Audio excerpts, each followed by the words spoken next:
circle clear and bright, carry our words on wings of light.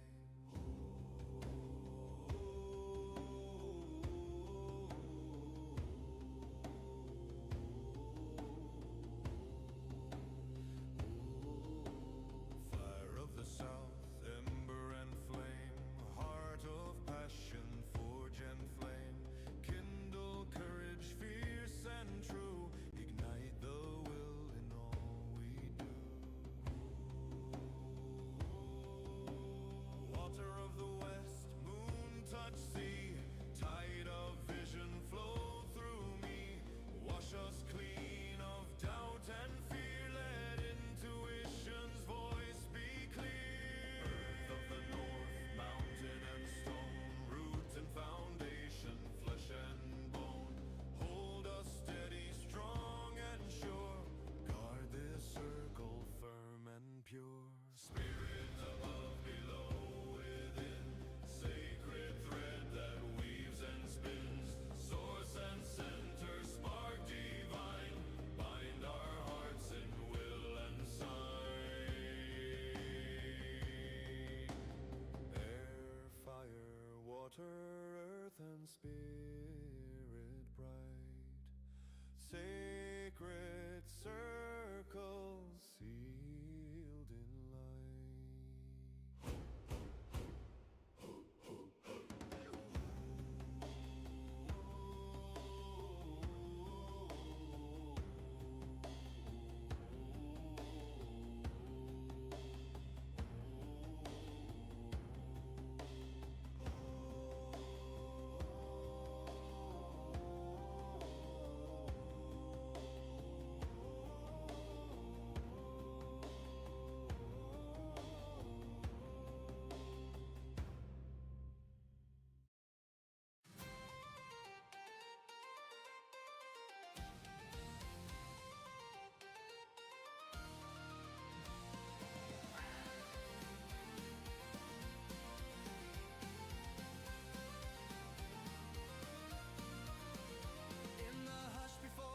Sunrise, when the sky is washed in gray, softly stirs the eastern whisper, calling night to drift away. Breath unseen but ever moving, mind awake and spirit aware, we turn our faces to the morning, to the sacred gift of air. Hail the wind, the breath of prayer, spirit moving everywhere, thought and vision clear and fair, we rise with you, oh holy air.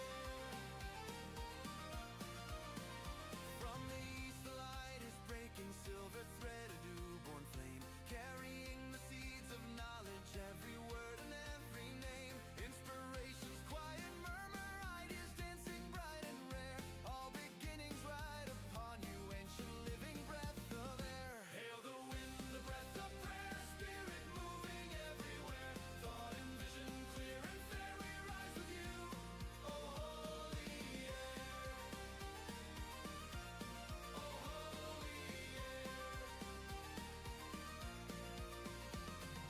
Breath of wisdom, breath of song, guide our hearts and make us strong. Winds of change that sweep and dare, move within us sacred air.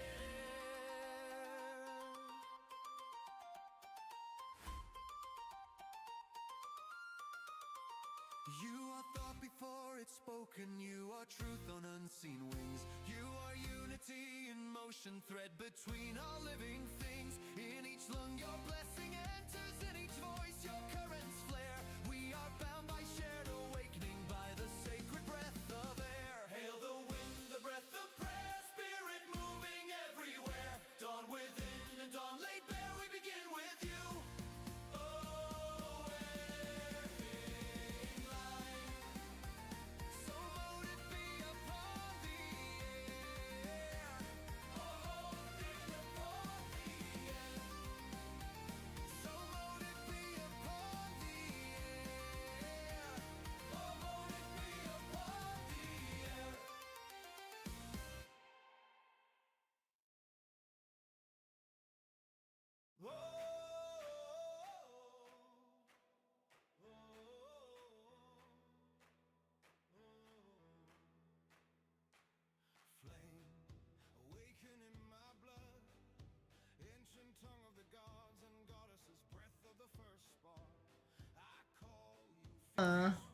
Yep. He left Ma on her chair. La petite! And she can't get down because she's a weenie baby dog. La petite!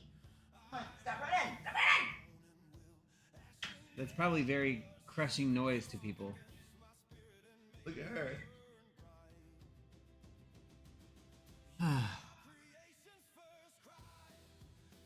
How's everybody doing? We're going to try to keep today's show short because they're doing Satan and Coffee, or whichever one it is, this morning an hour early over on Adius Dade's channel with Shea Belay, who is a wonderful speaker, very fun. I've been on a couple of interviews with him, talked to him offline a few times. Really nice guy. Way over my head in terms of his thinking, but it's amazing to try to follow through. He's also the author of Friedrich Nietzsche and the Left-Hand Path, which I have read and I need to read again now that I've read more about Nietzsche, because it's very hard to understand if you don't understand what Nietzsche is about. Good morning, Susie Chen. Squeaky silence, Mama Dragon. If the music is too loud, please let me know in the background. Morning, Benja.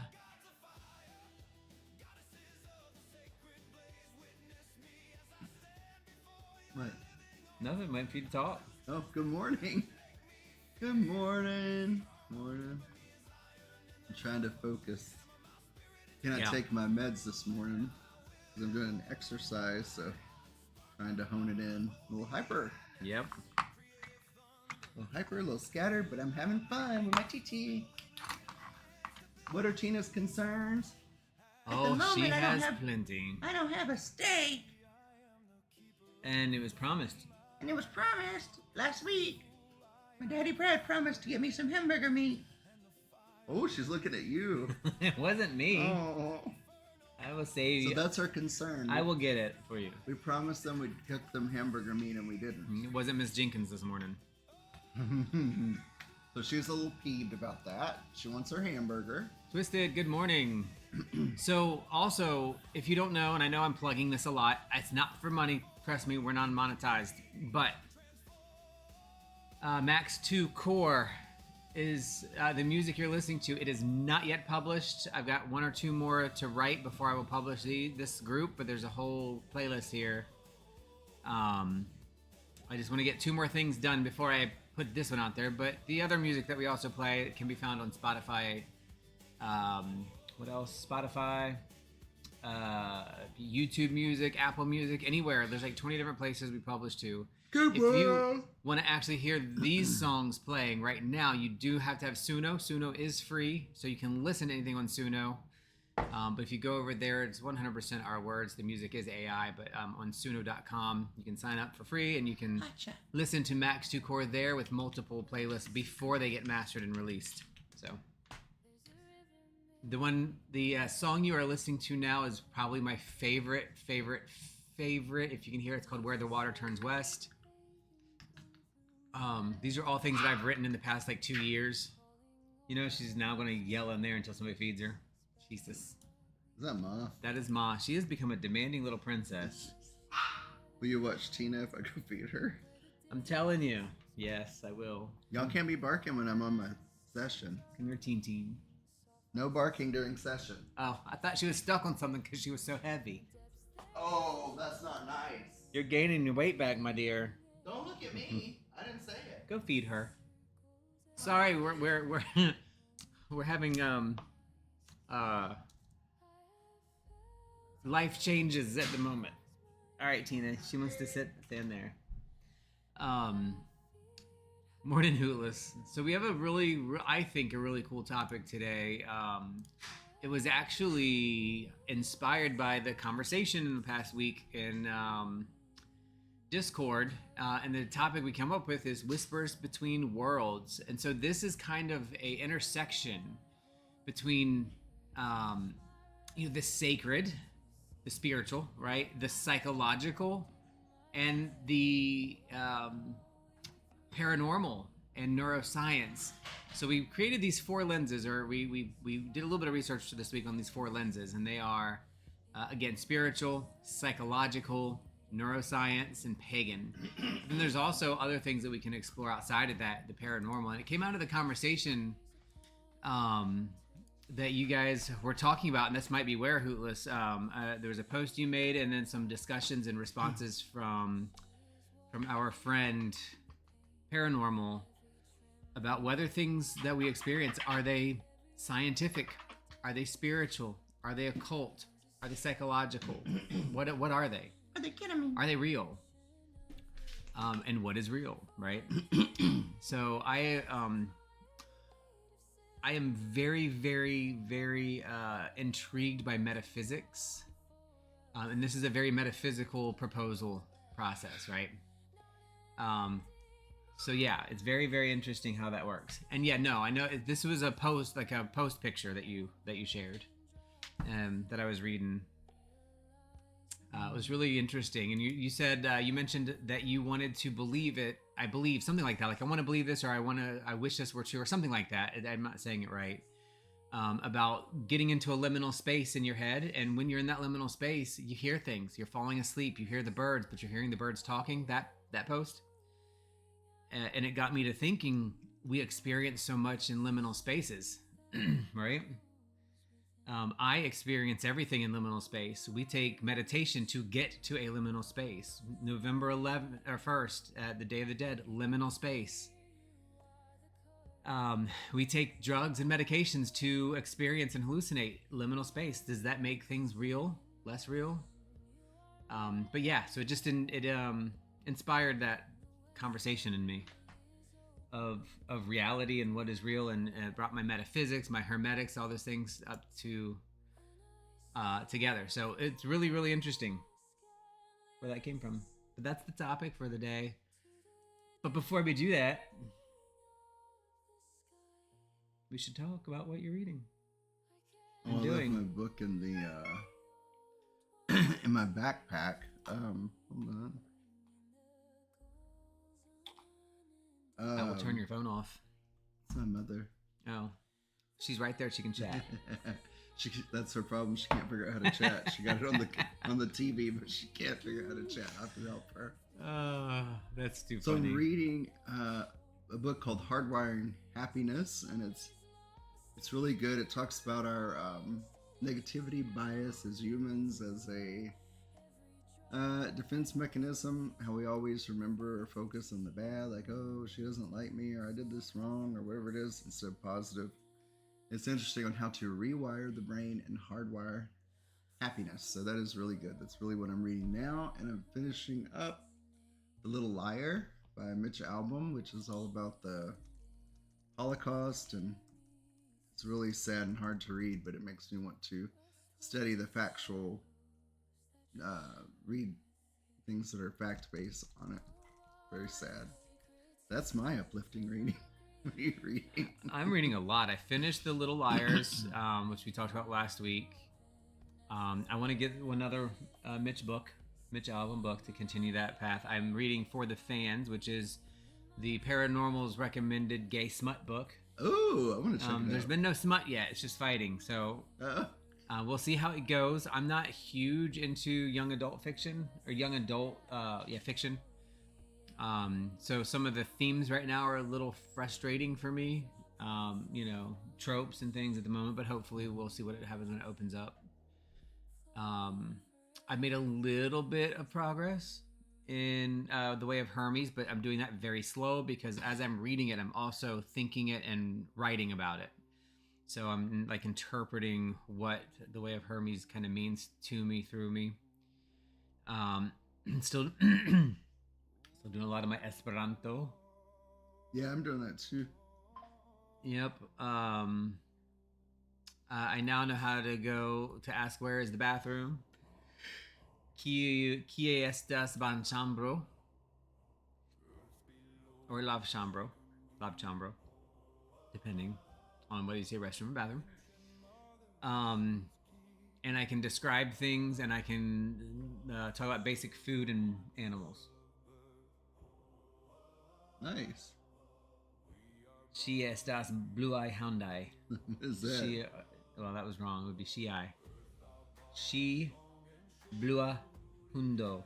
She's a blue dog. Are you a blue dog? Ne, she estes bruna. No, she is brown. I'm getting there. It's in Lithuania. Oh, of course. That's just Different location. sounds like a place I've always wanted to go. Covered in sweat. Oh, are you working out? I need to do that. Yeah, I me need to too. do that badly. But that's cool. Lithuania. No, I didn't. I hadn't seen that yet. We'll have to see how that works out. I might. Hopefully, I'll have my passport here in the next couple weeks. Yeah. So, not saying no, but that might be a little off the path for me. Where's my other? I'm missing a red stone. All right, so There it is. Okay. Whispers between I'm also the days. reading. Oh, it was Tina. She told me to say it. I am also reading. This is my love. I think you need to let Ma down now. Oh gosh, she's demanding. She tells us what she needs. Yeah, that's true. Hold on, Ma. Hold on, la petite. Yeah. 28, I think, is a much better opportunity for us. Yeah. So 2028, that sounds like a plan. Like we can consider think of that too. I know nothing about Lithuania. That's my point. Like, not on my list of places I've wanted to go. So I don't know what's there. I've never been, never heard of it. Well, that's a lie. I've heard of it. I'm hyper too. But yeah, never been. I don't know anything about it. So that'd be cool to learn. What else am I reading though? I forgot. Oh, Dune. I'm reading Dune also, kind of slow in the background. So yeah. Yeah, I think 2027 should be a US meetup. Maybe 2028 can be the international. By then, maybe we can have some conversationals. I'm learning new words through the word search book. I've been doing a lot of the word search. I'm reading. Leveling Up. That's the other book I'm reading by Ryan Leake. It's actually, you guys know me by now. I usually have one like metaphysical book, one fiction, and one nonfiction. So my metaphysical book that I'm going is The Way of Hermes. My fiction book, I actually have two, is For the Fans, and the other one. And then Leveling Up is my nonfiction book that I'm reading right now. So I'm getting through those, and we'll see what happens. And the two fiction ones are humongous books, so we'll see how that turns out. The 2027 Congreso. It is so hot. Mi in here. volas iri Congreso in Usono. I want to go to the Congress in the U.S. Would you mind turn on that fan? Maybe. It's burning up. It's not. Hot as hell. You might need to look at what you're doing, thinking, because it is not hot in here, even a little bit. But I will freeze myself out for you. We could trade seats. No. Seat doesn't matter the way that fan works. You know that. False white knighthood. Oh, well, you're having another dog. Oh my god. Oh my god. That's why I didn't pick you up, Ma. Purposefully. She uses me to get to you. Purposefully. Yeah. So, now, Whispers Across the Worlds. Oh, I didn't bring the outline. Or did I? Whispers Between Worlds. I don't know what the fuck you did with it. I printed it. That's great. I have it up here Oh, you got it? on the screen. Oh. See if I can make it bigger. Mm-hmm. I can't. So Whispers Between Worlds. There's lots of different things that can come up with this, but I like the idea of what we've been doing a lot lately, which is approaching things with curiosity. That's been one of my learnings. That's been one of my things. You know, I had a hubris learning to go through. Took a couple years, and now it's opening with curiosity. So, do you believe that? Or let me ask: have you ever had an experience that you can't fully explain? Ooh. We're not talking about whether it's real or not. We're not talking about whether you were on drugs or not. We're just talking about, have you ever had an experience that you can't fully explain? Ooh, I've had quite a few. Let's see. The one that always comes to mind for me is back in like 2000, I don't know, 4 or 5, maybe 3, 4 or 5, somewhere like that. I was laying in my bed in an apartment that I lived in Norfolk, Virginia, and I saw a full, entire bodied apparition. Um, Female, very white and blue. You could not see her features very well, wearing a long dress, floating down my hallway into the You got it, Tina. flowing into the closet. And she disappeared. And I had just been part of the going to sleep. And Tina, you're gonna have to confirm to me, honey. And I ended up doing a little bit of research and found out that my apartment complex had burned down a few years earlier, and that would have been where the old bedroom was. Oh. So I don't know. But I cannot explain it, and it was crazy. And I've had many, many other experiences, I think. All right, Hootless. Good. Hope it gets together. That's good that you get the warnings. That's okay. About the crappy people. That's a good defense mechanism. Yeah.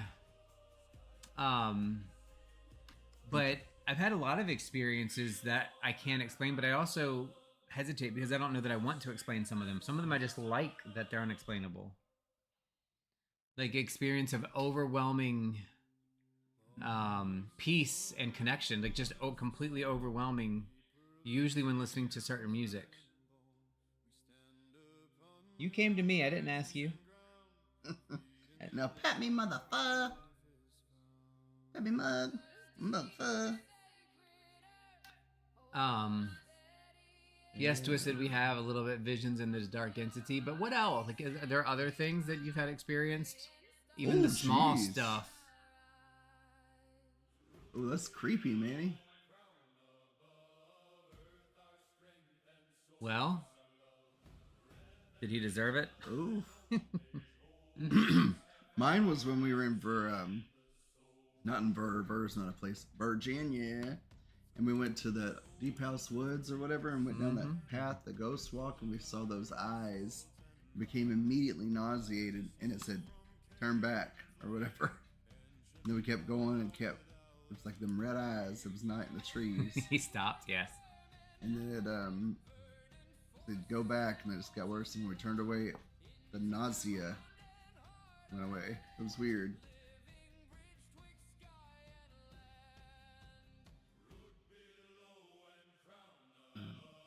I had that same experience. And Tina, stop. What I'm doing? And basically, I'm gonna turn this down a little bit.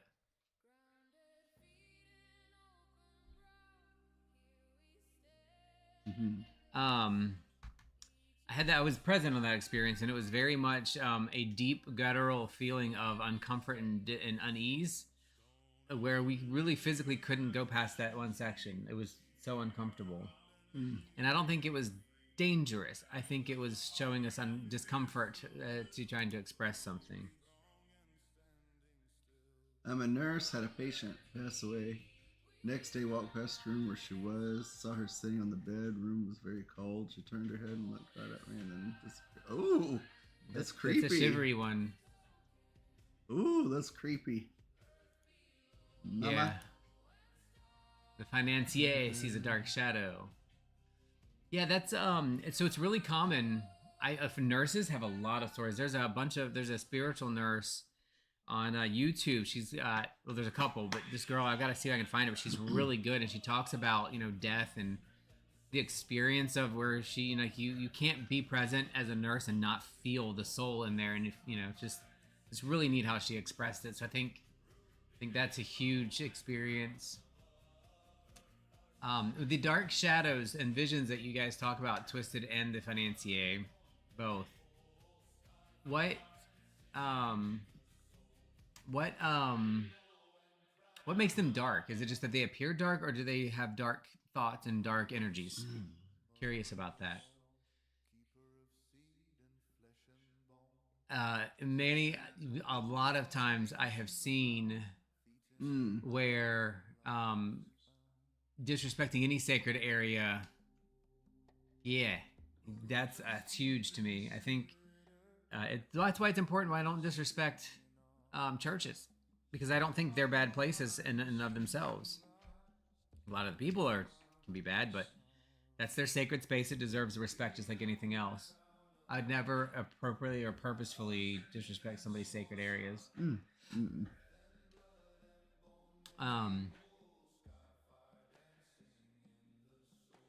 Yeah. I don't know that I've ever seen like an actual presence, but I do know, like, I absolutely was aware when my dad's presence left 2 days before he passed.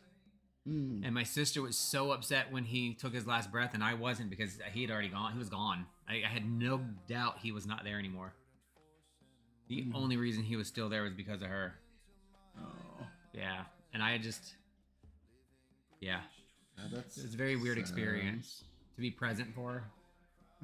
Yeah. When you see that, you feel it. You feel the change. They appear dark. I'm glad that it's They Appear Dark. Yeah, the hospice nurse, Mama Dragon. There's 2 or 3 on my page. One of them is on Facebook is Hospice Nurse Penny. She's great. She is your mom would love Hospice Nurse Penny if she doesn't know her. I want to check her out on Facebook. She is hilarious. She's retired, and she basically tells the young nurses to go fuck themselves. And she's Hospice Nurse Penny. We gotta see it. She's so good on YouTube, Facebook. On Facebook. She's Facebook. Oh, where my Amanda lady is. Okay, yes. Hon. I want to go back up to what Hootla said, because I think that's an important thing. Be cautious about topping. Stop! You're moving my mouse. That's a girl, but I think we need to be cautious about taking supernatural instances at face value, because some people convince themselves they are special and it turns into full-blown scare. Yes. However, on the other side of that, that, in my opinion, in those instances where it goes into full-blown psychosis, those individuals generally are going to have full-blown psychosis at some point anyway, because it's not the supernatural thing that flips them over. Love you, my it's the reverse that's true for me. But I do think it's important to be careful about taking things at face value. But also, I like to take things at face value when it comes to the paranormal and supernatural for me, because Tina, I'm sorry, girl, you gotta go on the floor. Every time I go to grab the mouse, she hits my hand and moves the screen. Pick me. She's something. Pick me. The lady who talks to Jesus and Jesus wants her to save me. Yeah, and see, that psychosis is going to happen whether we talk about supernatural or not, and whether we take it at face value or not, I think. But it's very scary sometimes to realize that people have the inability to tell the difference between what reality is and what it isn't. But then that makes us want to question what is reality, because if a hallucination is there, it's real to the person. It's real as a hallucination.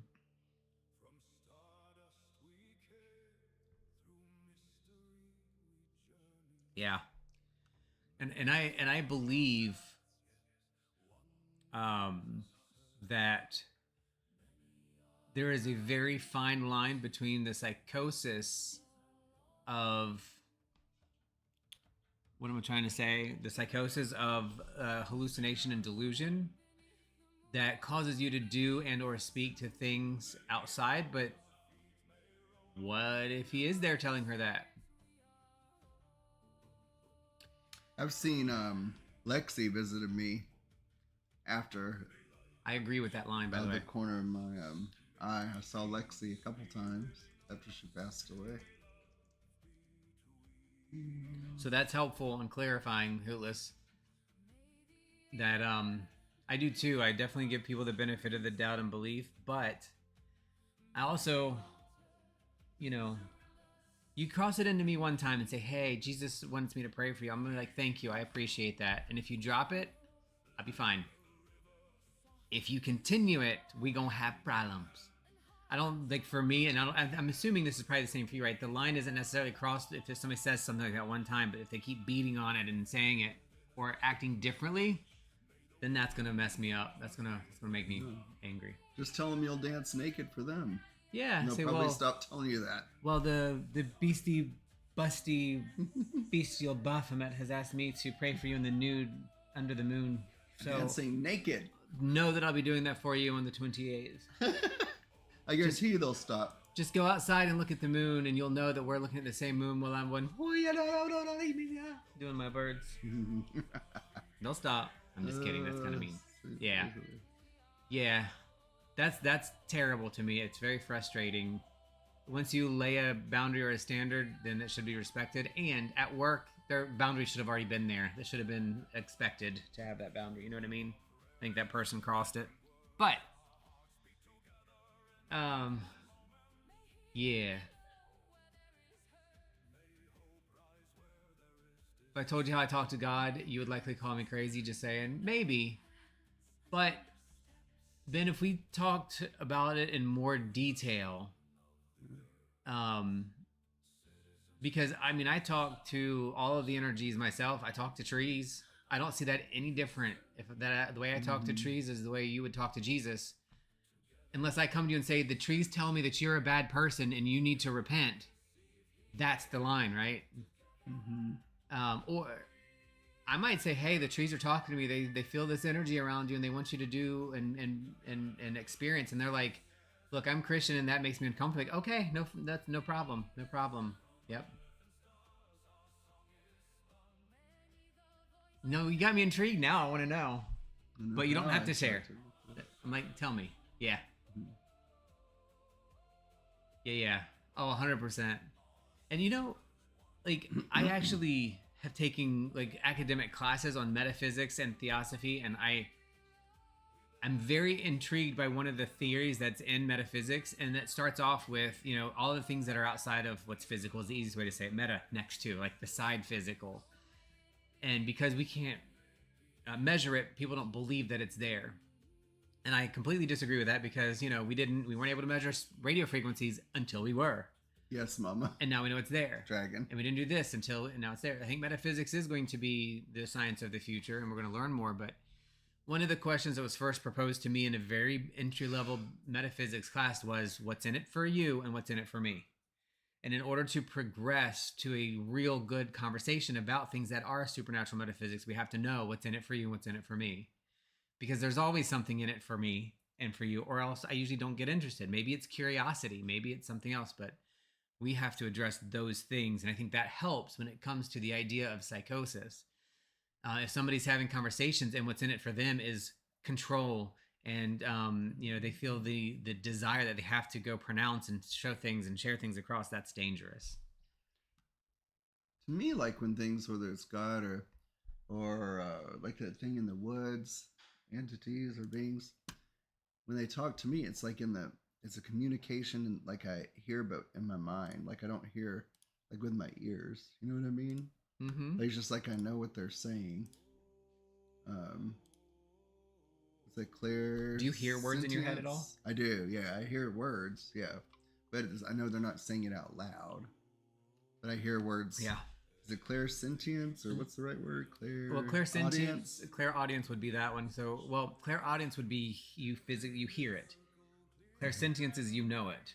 But here's the difference that I think there can be very confusion from metaphysics is in your brain, the temporal area of your brain, if you are having a memory or a thought and your temporal part of your brain is active, you will hear words in your head, but you're not hearing them because your ear's not being stimulated. And we know this because people who go deaf later in life still hear in their mind. Mm-hmm.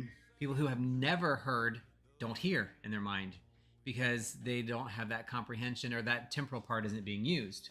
That's usually, oftentimes, not always, but that's where damage can be.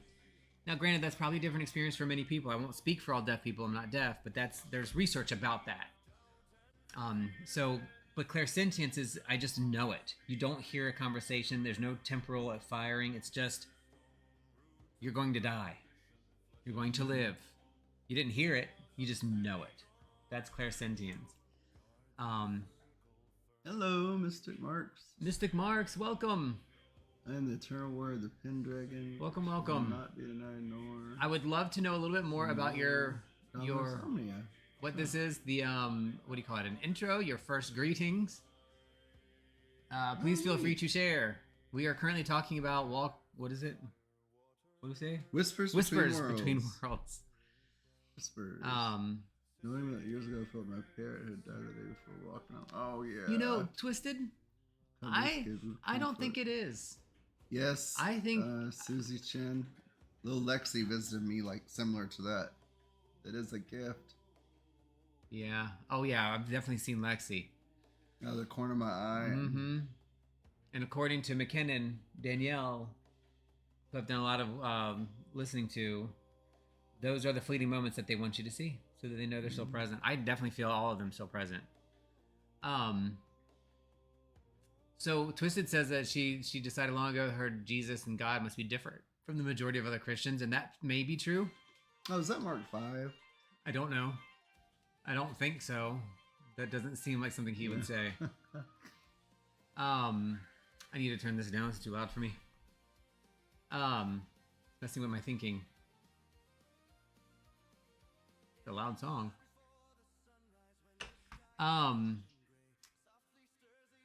If I tell people in Christian area wants to put me in a box, yeah, I know. But the thing is like what I think is different for a lot of other Christians is two things. They're listening to their preacher and priest and pastor, not their own connection with God like it seems like you do. You go through your connection and your discussion and your thoughts with your higher power. So many Christians go through, I'm going to give away all my problems. I absolve myself every week. I can continue to be an asshole. And I want to follow what the priest and preacher says, not what God says to me. I feel that that's very different. You know what I mean? Like it's very different to have your own relationship with God. I absolutely respect people who have that because I see their Jesus and God as the same as my pantheistic idea, you know? It's the same thing but different pathway. It's just we're all trying to get up the same tree. My eyes, I got an eyelash in my eye. Once a week or so, someone will say something to me that fits. Christian heaven and the one in heaven with God. Oh, that's nice. Yeah, there's some synchronicity there. Yep. Which is, it's very disappointing, unfortunate that in history, Christianity has been so aggressive because it could very simply be melded with the belief that the tree has a spirit and the world has a spirit. If God is in all things, and it supposedly is, everything has a spirit, then every spirit is part of that thing. So it's kind of interesting why that's just such a big deal. I don't accept Jesus, God, whoever, as my savior. I accept that the world has been provided to me to engage in a way that should be kind and meaningful. And I should respect it and try to take care of it because respecting nature is respecting God. My friend Kate told me to do these peanut butters. That it helps retention. One of the ways we can look at this conversation, Whispering Between Worlds, is through the spiritual lens, through many different lenses. So when we look at something, the experience could be a genuine encounter and it's beyond normal measure. And certain things that are through the spiritual lens, like sensing your ancestors or feeling the presence of a deity or hearing guidance during meditation and liminality, which is where I find most things. Synchronicities that are profound, deep communication with landscapes, and ritual experiences that feel more real than real. So what makes something feel sacred versus psychological? So in these experiences that we're talking, which one of them leads you to the sacredness of them? And does it have to be objectively verifiable to be spiritually meaningful?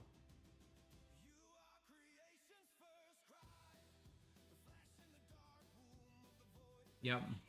I like that, Twisted. That's such an easy concept to grasp.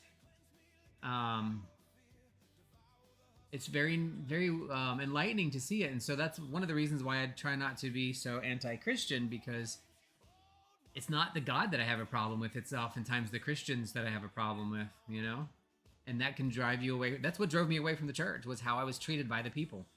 When I was a very calm, quiet, effeminate kid who was picked on a lot. And being thrown out with that gave me an opportunity to either become a shell or to do something different. And I chose to do something different. And that's where my paganism was born. At 13, after being baptized, being thrown out of the church for being who I am. And that's what happened.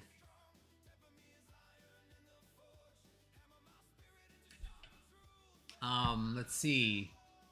Bible passages directly from the original sources. I have not, but I do have a study Bible that was recommended by, oh my God, what's her name? Mater. Somebody has to know her. Her on Facebook, on YouTube. Her name is Mater. Oh, I can't remember it, but you have got to listen to her if you haven't. Oh, Trisep. Hey, oh my God, I gotta find her name now.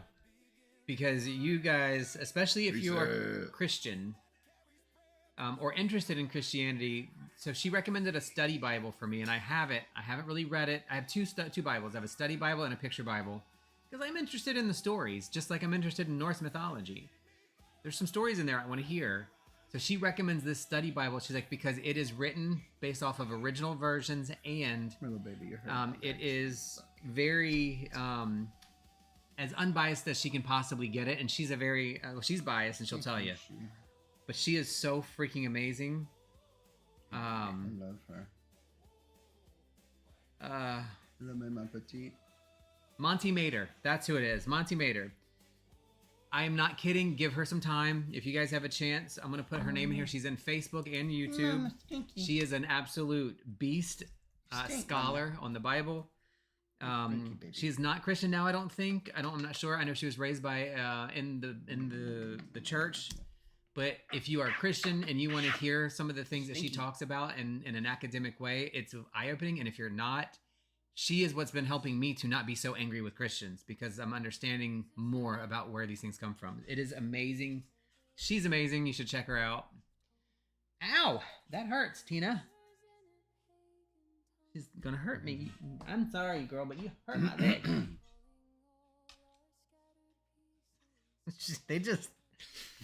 It's storming, so everybody's a little extra today.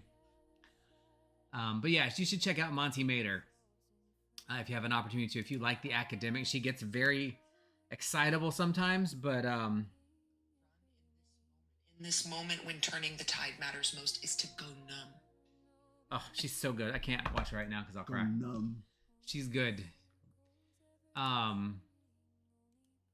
Yeah, there's some really, really good ones. And I have learned that I'm not comfortable, and this is I'm still in the spiritual lens. Let's not get too far off of our topic, because we're going to go way over time today anyway. Some of you might have to hop out to Addius. He's having a good show today, but we're going to go over, I can already tell. Through the lens of what we call spiritual, what makes something feel sacred to me when I'm listening to a Christian pastor isn't love everybody, love thyself, or my petite. I'm gonna put you on the back, honey. Come on, you're gonna go on the back. I don't know who you're growling at. Tina, she's growling at Tina.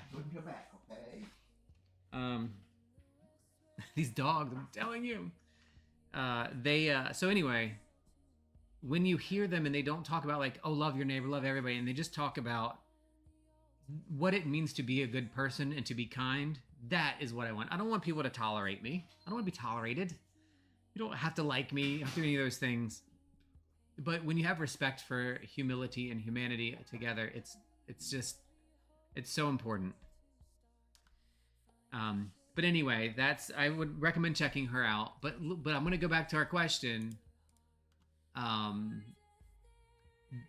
What makes an experience feel sacred? What makes something like a synchronicity feel sacred to you? Is it because you feel enlightened? I get the autonomic sensory motor reflex, ASMR. If you ever heard ASMR is, when you use the sounds and it stimulates your nerve and you get that tingle up your spine thing. The actual ASMR is not the speaking or the words. The ASMR is your reflex to it. It is the autonomic sensory motor reflex. And that's that you get it travel like up your leg and up your spine and gives you the chills. Full on body chills is ASMR. ASMR in YouTube world, that's, they're trying to elicit that response. It's truly ASMR generation, not actually ASMR, because the ASMR refers to the response of the body. And that is one of the things that makes me feel sacred. And then you just get this Me either. I can't stand ASMR videos. They drive me nuts. Binaural beats will get me to ASMR. Walking into the Grove at the UU on the Shire, locally here, when I go into the Grove and just sit in silence, you get this wow feeling of the world. And it's like, holy shit, this is something. I get it a lot with the water, with beaches. Those are all things that I think make something feel sacred to me.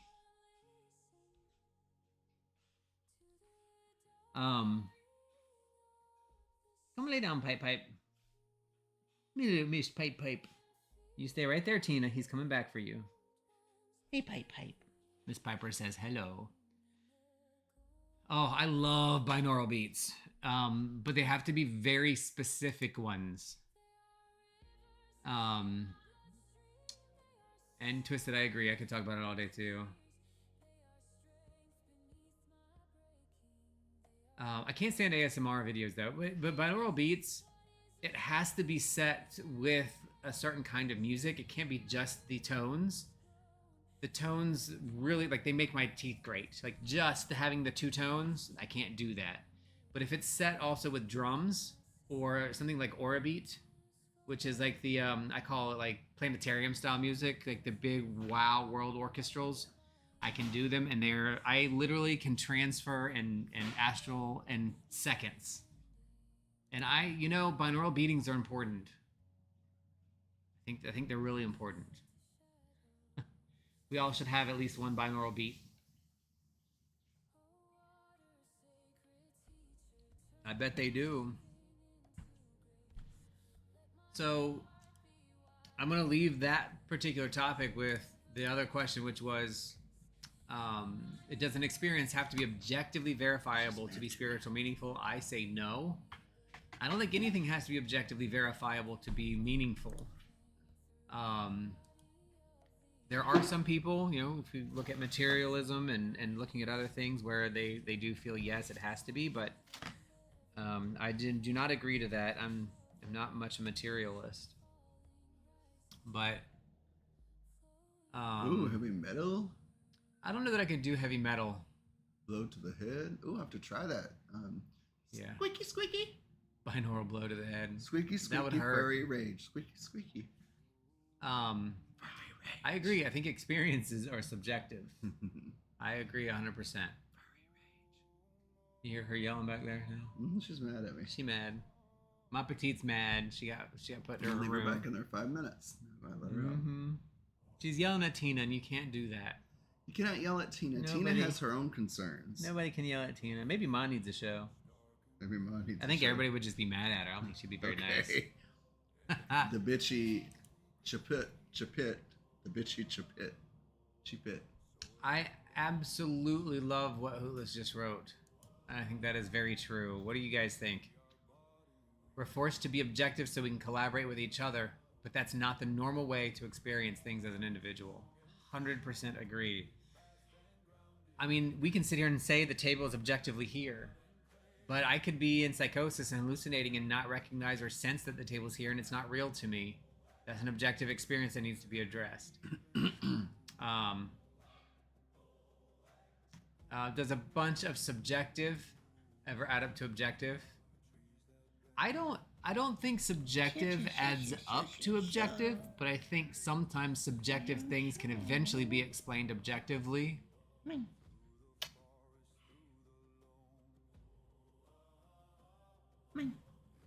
But that's also very limited too, what I just said. It's not even many things, but just things that are experienced may eventually be objectively verifiable. But I also feel like that's not necessarily to push to objectively verify certain things. I mean, it's no lie. Like, we know objectively washing your hands reduces infections. It's proven. It's an objective thing that we all agree with. Yet what's more important to the human is the experience of, I didn't wash my hands and I didn't get sick, right? This is what we're seeing with vaccines. Well, I didn't take the vaccine and I'm fine. Somebody else took the vaccine and they're not fine. Even though objectively we know the truth, We know what's objectively observable and verifiable. Subjective and behavior has the bigger impact. Subjective feeling has the bigger impact. I don't know that it makes it sacred, but from a sacred perspective, it's no. I don't need objectivity. Right. Exactly, furry. Squeaky. You got me saying the wrong name now. His name is Furry. Yeah, but it's Squeaky here. But it used to be Furry. But it's Squeaky here. Furry Silence. Call him what he's asking. Okay, are you asking to be called He's Squeaky? asked to be called Squeaky Silence. Okay. Verified by his name, objectively.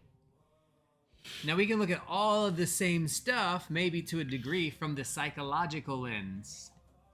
Psychology doesn't dismiss the experience, but it just has different questions. And we can think of this when I think psychologically, when we're looking at spiritual things and whispering between the worlds, I go right between Jungian philosophies.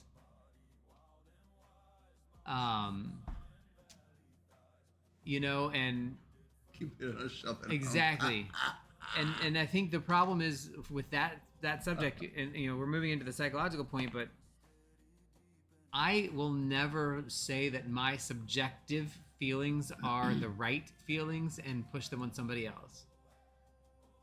We do have agreements, right? So Ben, the 4 agreements teach us too that we know, because we've been told, because we have an agreement with other people, that shared experience is objective. It's what the scientific method is based on. Remember, it has to be repeatable under similar circumstances by other people. That's the cornerstone of testing a hypothesis to be true.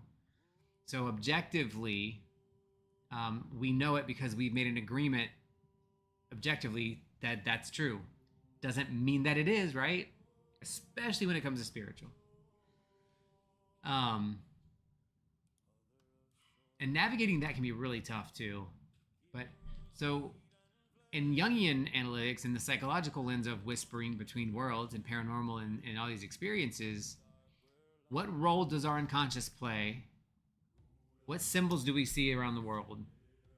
And why do certain experiences transform us? Why when I am in my car sometimes listening to a specific song that I really love,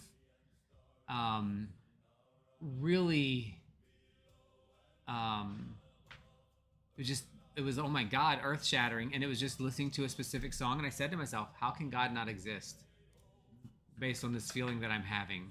So it must exist. And I got the ASMR, the autonomic sensory motor reflex, all over my entire body. And I felt enlightened and moved and renewed all in that moment. What psychology underlies that? I think personally our spiritual and sacred world is so uniquely tied to everything else, but we don't keep it very much. We don't grow it. If that makes any sense. Yep.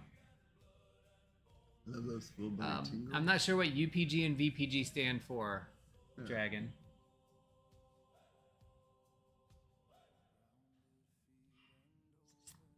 She's gonna go to wherever the hand moves. Looking at you like, see, I left your ass. No, come back. Yes. And we do have to develop and defend the agreements that function well for us and decide which ones we're going to rip out, shred, and make new agreements. That's important. We have to know how to make new agreements. I don't know. You don't have anything to say, so we go to the next one? I want to hear about the psychology. Well, that's what I asked you, and you didn't respond. What? The questions. Does it experience? What's just the question? You all right? I was... No.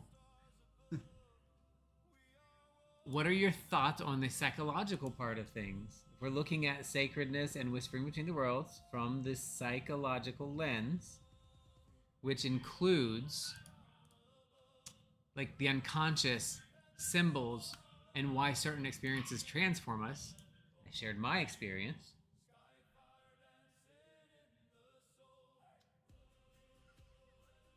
Well, I think isn't that what I was talking about earlier a little bit? Psychological with Well, you said the word psychology, but you really didn't say much else. psychological when you hear things, but it's not really being said. And then how much of it is stuff we've learned that we form in our mind that informs what we're seeing and hearing and all of that, experiencing. Mm-hmm.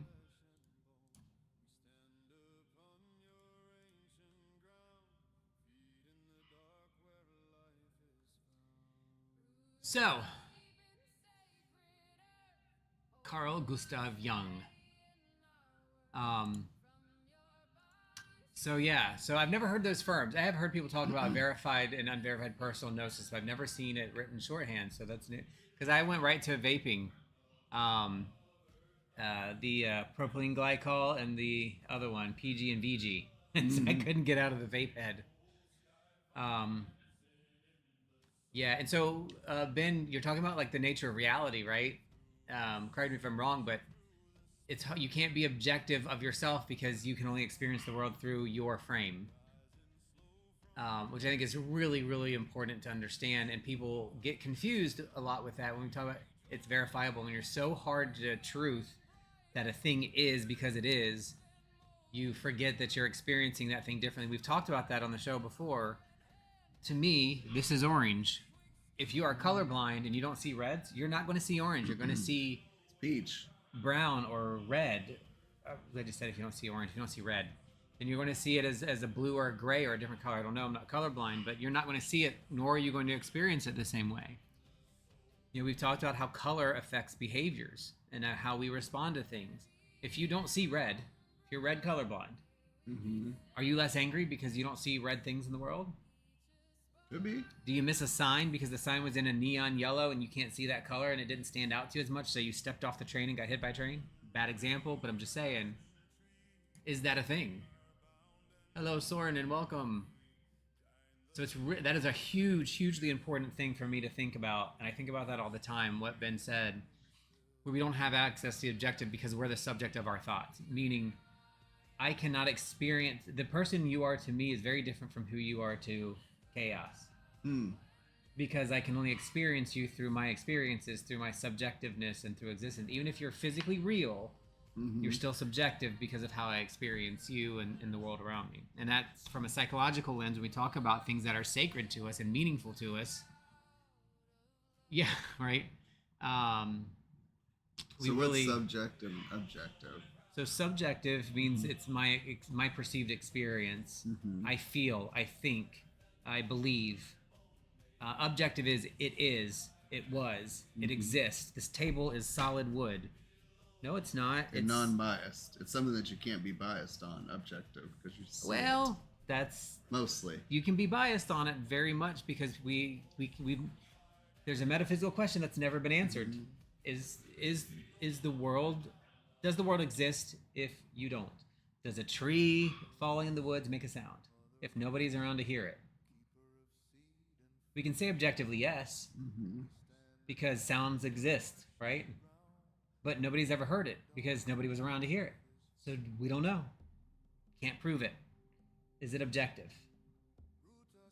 But people have heard the sound of trees falling, so you would assume that yes. You make an assumption. That's a subjective experience based on what we've experienced in the world. So that's kind of the point. That's not the best way to explain it. I can't. Maybe somebody can type it better, but if you're talking about about a person or something, being objective means if you're without bias. No, not necessarily. You can have bias and objective, but it means you are speaking in observation. Because I can say the wall is purple and it not be purple, but it's still objective that I'm putting that on paper in the way you're thinking objectivity. Does that make sense? It doesn't mean it's true or that it's biased or not. It just means that it's your observable reaction. Like when you're talking about nursing notes and they say be objective, not subjective. That's really important. If I'm being objective, it is she has a urinary tract infection because the lab says she has 100,000 CFUs of Proteus mirabilis. It's not saying Well, she seems like she's a little sad today, and she's upset. Mm-hmm. That's different than she is reaching out and kicking at the person. That's objective. So this is a little bit different insofar as objectivity being the recipient of an object of a thing. It is receiving the action of something, right? I can say you're walking. Objectively, you're walking. I can see that. But maybe to you, you're running because that's a fast pace. That can be subjective. How much pain is subjective. I can't experience pain without experiencing it through myself. Right? The tree shouldn't have gotten drunk. I like that. But I'm pretty, it's very interesting to kind of think about how that works. Green also, by the way, Mama Dragon, green is really good for calming. And it's because our eyes, and most humans, and many mammals, is very, very tuned to green, especially in low light. It's why when you see night vision, it's often in green, because our eyes respond much better to green things when it comes to contrast. Maybe some reason for that, we don't necessarily know. One of my metaphysics class was really hyper-focused on colors and sounds and how they make us behave and affect our behavior. So super cool about that. I love that.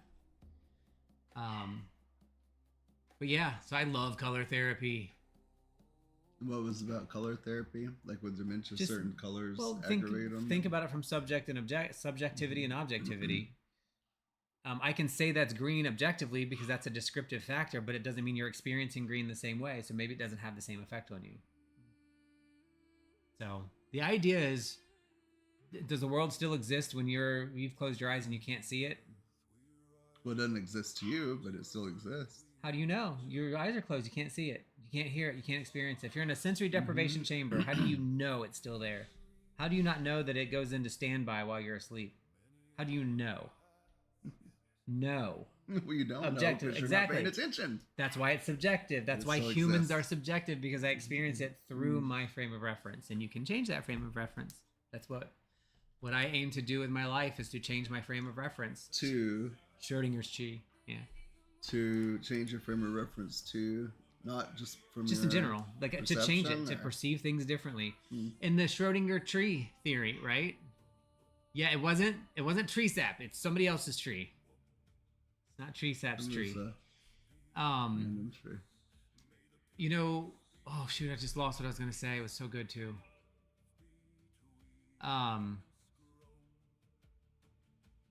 Oh, you can be talking to somebody who is so absolutely adamant that the world is objective, because yes, we know that sound waves are created when things are percussed, and that tree falling will percuss the earth and make a sound.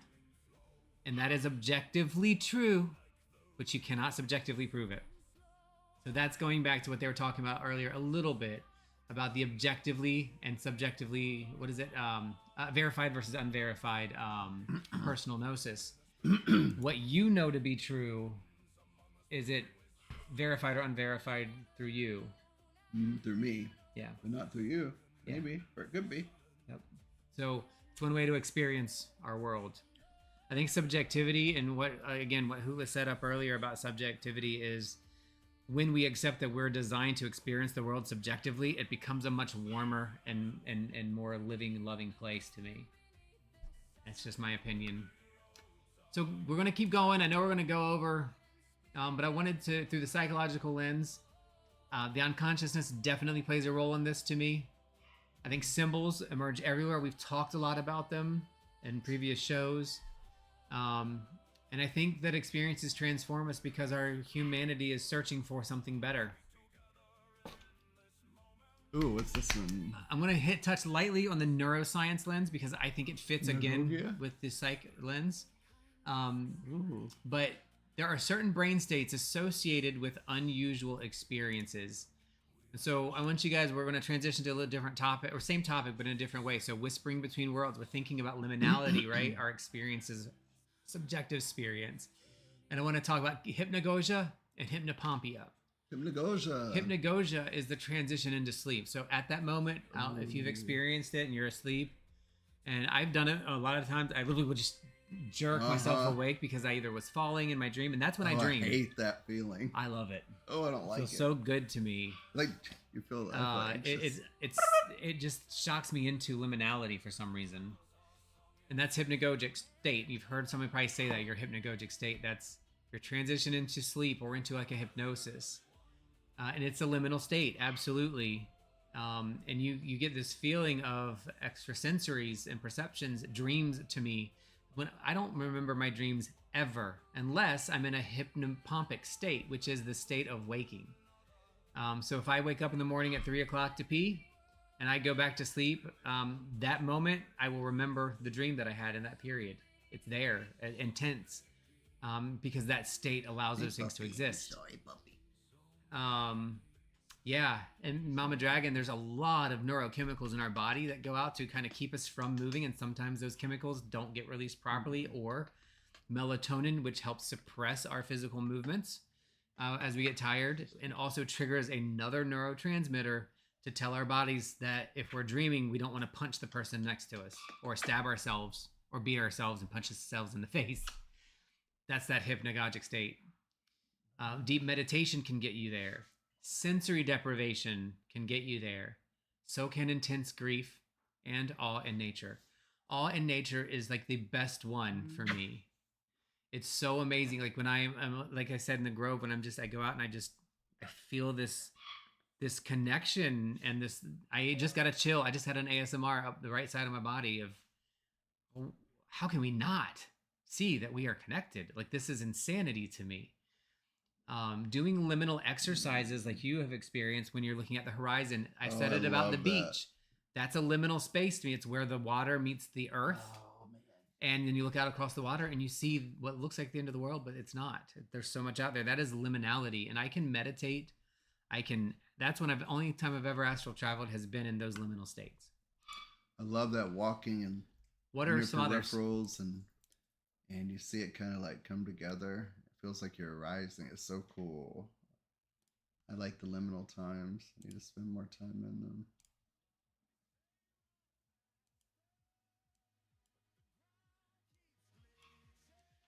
More time. Liminal. Sorry if the music bumped up there a little bit. I'm changing the music over.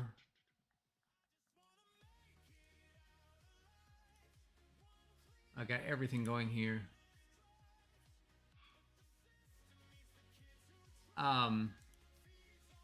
So yeah, I mean, the ocean is a great, what other, liminal spaces do you guys use, and how do you use those? Seems like you can hear the crickets and the birds louder in that time. You know, we talked about I have learned something. I love the sound of babbling brooks and water and ocean waves. And in this house, we have 2 large fish tanks that make lots of water noises, and I don't like them. I've learned that when they're off, I'm more peaceful. And I think it's because it's artificially created sound. There's something about the way water goes over rocks, and that's something I want to find here, a stream, and I need to go to the beach. We've been talking about doing that a lot. It's time that we actually find it. We need to do Dairy Queen today. We got to do Dairy Queen today, if we can. Yeah, we got other things to do. We will. We'll just have to drive. Barefoot in the grouse. In the grouse. In the grouse. The grass. Holy shit, yes. Waterfalls. Oh my God. Small waterfall, maybe 30-foot waterfall in the middle of a jungle in Hawaii is with that ends in a clear water lagoon is a dream, like ultimate. That's my heart's desire thing. If I ever get in the nursing home. What waterfall? Yep, a lagoon that's clear with a waterfall into it and a lush like tropical landforest-scape. Nice. And just to be there and be present and be present. Oh, I love a storm, a thunderstorm, a rainstorm. The liminal thing that comes out of that, and from a neuroscience perspective, you get that ASMR feeling, you get that tingle and that sense of awe and wonder. That is spirituality to me. So if you get that through God, through Jesus, through Baphomet, through trees, whatever, as long as that's what we're seeking, in my opinion, then we're doing something right. Yeah, we talk a lot about being in situations where we are talking about community and bringing community get together and having community, and that's so important. But it's really important too to express ourselves individually as how we express and how we access.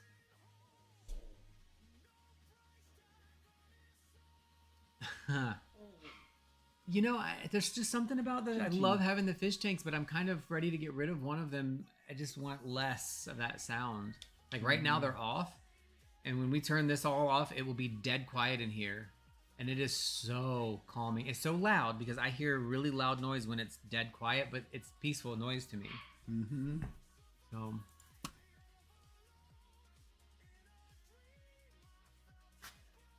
Ooh. Oh, sounds of a city. What? Sounds of a city from a rooftop. Oh, nice. Any specific sounds? You know, thinking about that, I love cyberpunk. Cyberpunk aesthetic, the game, a whole 9 yards. There is a place near Misty's Esoterica in Cyberpunk, near where you open up the game, that you can go up and sit on the balcony, and there's some very, very difficult decisions that you will do later on that balcony if you so choose. But you can go up on that balcony and look out over the city, and I know I'm not a big city person, but Who's that? You get Tina? Is it you? She's playing with Finn. Oh, you gonna play with Finn? It gives me this such feeling of wonder and amazement about the capability of humans, even though it's so unnatural. It just does something, so I can absolutely understand that idea. I love the sound of a fan. Of the city. I cannot sleep without a fan. I can if there's some other type of noise. Ugh. I can't sleep if there's like a ticking or a constant drop or dripping. Like, yeah. Or a dog barking every 13 seconds. Ma petite. Has she learned her lesson? But there's something about... there's something about the city, like you said, and I don't know, and I hate to say this, but you know, the cars like driving by and being able to just sit. I'm gonna find an image from it that that I will share, because it's just an amazing feeling of awe and wonder, and so it doesn't have to be just nature, right? It can be other places.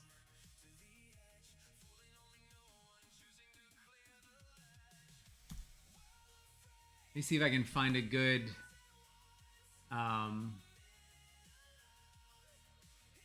easier to run.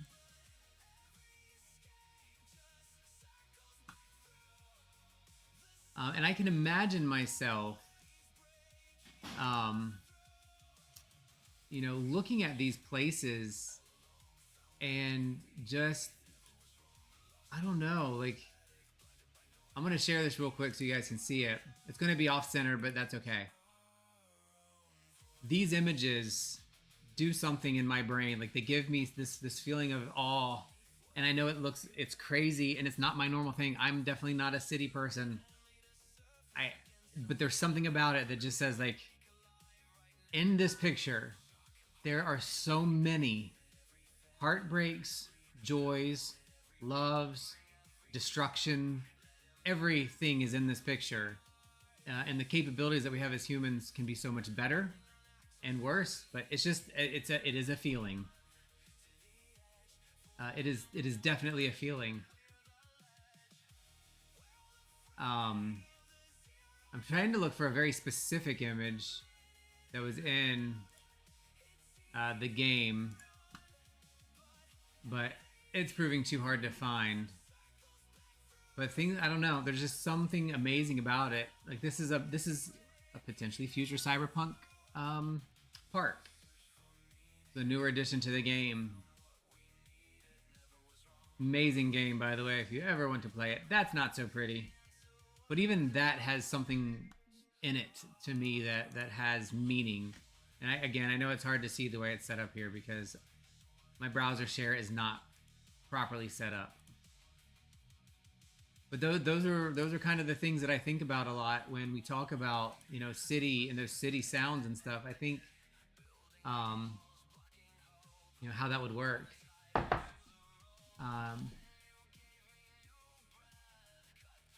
You know,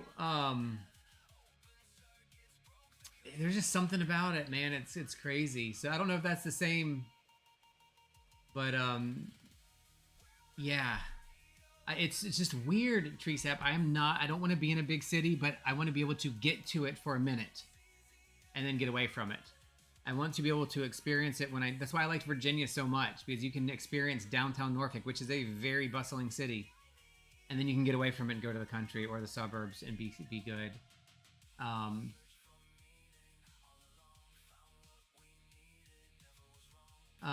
And Mystic, thank you, Mystic Manny. Have a great day. Have a good day. Sorry, just catching up. Susie with tinnitus. I have a question. So when it's dead silent, I hear a very loud noise. It's not really a ringing. It's like a tone. It's like a true tone, like a doo tone. And I think many people hate it, but that sound, when it's quiet, I amplify it, and it is the most peaceful, loud sound I've ever heard. And I think it might be what some people have is tinnitus, but I've also had ringing in my ear, which is an actual ringing and high pitched, and it's annoying. Yeah. This is not high pitched; it's a lower pitched sound. So I don't know if that's the same thing or not, but for me, it's very helpful. Where did I say? I just missed it. If I was a millionaire, Hootless says I would have at least one room in my house that is yes. Oh my God. Absolutely. I think what I would want to do is want to have one entire wall in a lifelike cityscape that lights up like as if you were looking out your window into the real city. I really, really, really would be into that. Me too. I want to go to the countryside. Yeah, and I guess I don't dislike cities because I get to travel to a lot of them, but I don't want to live in it. I don't think I would be comfortable living in the city. I don't know. I feel claustrophobic. If I was a millionaire, I think I'm on Twisted Chaos's version and maybe some other version, I would have my island and only certain people would be allowed to it, but I would also have a penthouse apartment in Manhattan or Shanghai or some other incredibly huge city that I would go and visit and stay there for like 2-3 days and just exist and then disappear for the rest of the year back to the island with my friends. It's again, it's like Virginia, and it's very Virgo of me. I like all of these things that are so different and I want them near me, but I don't necessarily want to be in them all the time. It's a weird thing. Ben, you're a city kid. Yeah, you know, I grew up in a city, not a huge city, but Norfolk. If you look it up, it's not a small city. That area is huge. Hampton Roads. It's actually altogether the size of some cities. Went to DC just outside of and spent a lot of time up there, and it's not bad. It's just I would choose to be out further. I want acreage. I want space. Speakers at an AC/DC concert. Yeah. Get the lemonade. When there's other noise, do you not hear it? Because like right now, I don't hear this other noise, Susie. I hear just sounds. I don't hear that noise, that tone at all. But as soon as it gets quiet, I can hear it, and it just amplifies. It just like you can hear it step up louder and louder and louder. But it's comfort to me. It's weird. I like cheesecake for breakfast. Cyberpunk theme bar plays homage to Dionysus. Holy shit, I would love that. So when we do our commune, our co-op? It's not a commune anymore. We do our co-op. And we do our Eddie said, "Don't do a commune." Yeah, no communes. I don't know why, but co-op. Because he sees communes as a hippie Waco, Texas thing, and that's not how I see them. If I say commune, I'm not talking about a commune in the communist sense where we are all dedicated to helping each other out. It's more of a loose association of people who can assist each other when needed, with a shared space. Oh yes. So your porch is the best place for coffee. It is. I love it. Roosters. I went to an open house and so we love animals. Dude, 15 minute house. I was like, this would be my cyberpunk bar, so I snapped a picture. Yes. So we are going to do it. We definitely are doing a library in our co-op. There's going to be a library. Now, there is going to be, I'm designing it in my head, there's going to be a bar. We're going to build ourselves a small bar. It's going to be mostly kava and kratom and other non-alcoholic drinks. If somebody drinks alcohol, they certainly can. I'm never going to say they can't, and we can do that too. And this bar is going to be square. Kratom. It's going to be, we're going to make it 400 or 500 square feet, maybe 1,000 square feet at the most. Okay? and it's going to have a square bar that goes all the way around, and each corner is going to be a different setting. We're going to have a cyberpunk, a solar punk, I forgot the other, lunar punk, and maybe another punk. Huh. How about that? Trade them. So each corner is going to have a different theme. Different for the corner. directions. No, for the different punk styles. Solar, I love the different punk styles, and I don't know that people know. Oh, I'm not aware of those. Yes, let me Google it for you. What are the different kinds of punk, i.e. I'm not familiar. And we're going to share this too, punk, i.e. solar, cyber, lunar. I recommend the Mitra 9 newest flavor, Neon Berry. It's very good. So it's the punk suffix, right? Mystic doesn't like it. Salann doesn't like it. Well, I'm reading and in the middle of talking. Sorry. I'm going to have to do the ketamine with you at this point. Steampunk. Thank you, Jesus. Don't know how I missed steampunk. The library is going to be in a tower. Yes. Oh my God, yes. We got to make this happen now, before what are the I'm different 80. punks? I'm getting there. Hold on. I don't know them. I'm going into order. I want to check the tavern first because Oh, these books look nice. Oh, that is insanely phenomenal. That is exactly it. That's cool. Maybe Very a modern. little bit more like red laser lights from the 80s. I would add a little bit more personally, like early 90s style, like the super hyper neon yellows and pinks. But that is gorgeous. Makes me want a lavender latte. So we're going to talk about the different punks real quick. We're way off subject right now, but you know what? This is part of my reality, and I'm going to talk about it. If you guys need to go, I get it. I understand. I got to bounce at about 1 o'clock. Yeah, get used to all the punks, Twisted, because there's so many really cool punks. Yeah, I've never heard of this. So we've got Cyberpunk, which started it all. Cyberpunk's core theme is high-tech lowlife. Focuses on massive, oppressive megacorporations, advanced cybernetics, digital hacking, augmenting ourselves. It's a very dark, neon-lit, industrial dystopian aesthetic. Think like Cyberpunk 2077, The Matrix, Blade Runner. There's often a sense of apocalypse in it, but it's not dead. When I make all of my music and write the poetry and the words behind the songs you're listening to right now, they are all based on, and almost all of them are, I have lost my way. I've completely just destroyed everything in my life, and I don't know what I'm doing, and I'm so lost and depressed, but there is hope. That is the aesthetic. There is hope. There's always hope in cyberpunk. If you don't have the hope part, you're missing out on what solarpunk is. I mean cyberpunk. Then there's solarpunk. Solarpunk is a much more bright, lush, and optimistic, like, response to cyberpunk. It's still a future, but it's Green's area. Think of like skyscrapers that are built with trees growing on every ledge. This is like Mass Effect. Can you bring up pictures? Yeah, we're gonna do pictures in a minute, and I'll share the screen. Solarpunk is when we get to the pictures. Trees. Solarpunk is nature. Nature. Ooh, space punk. I like that. Never one. heard of space punk. Let's do it. Yes, I know. Me too. The whole rest of the day.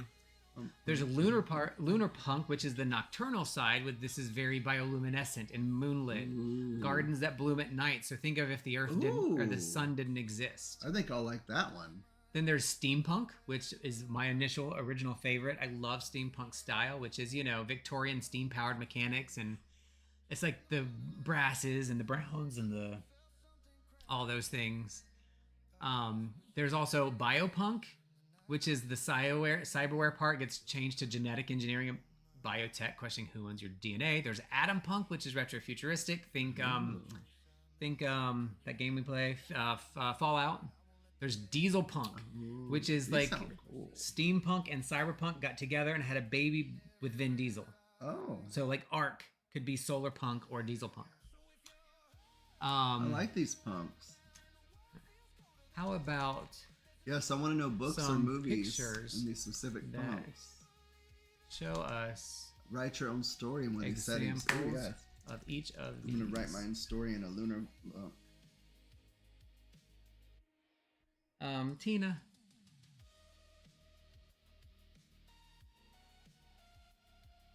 All right, Tina, stop it.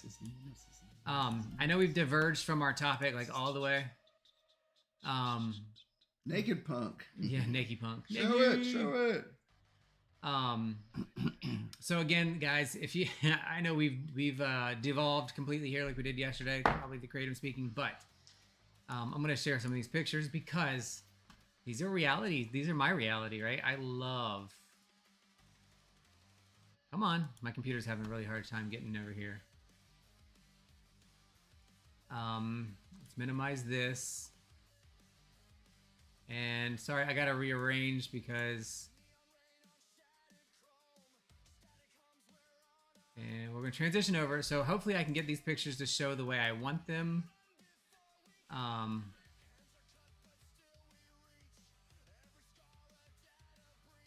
So this is cyberpunk, right? These are some cyberpunk images. They're really, really bad quality though. They're blurry. Yeah. It was weird. Oh, that's a pretty one. This is a clear one. Bigger it, bigger it. Okay. If I bigger it here, hold on. Ooh, and I like I've got to it make it bigger for rain. Rook, so I need to make some changes to the Well, I like that because it's the rain. images here. Can y'all see the rain coming down? If I can't see much of anything at the moment. Oh, can I say something off topic real quick? There we go. That should be a little bit better, y'all. Ghostbusters. Cyberpunk. You can say whatever you want.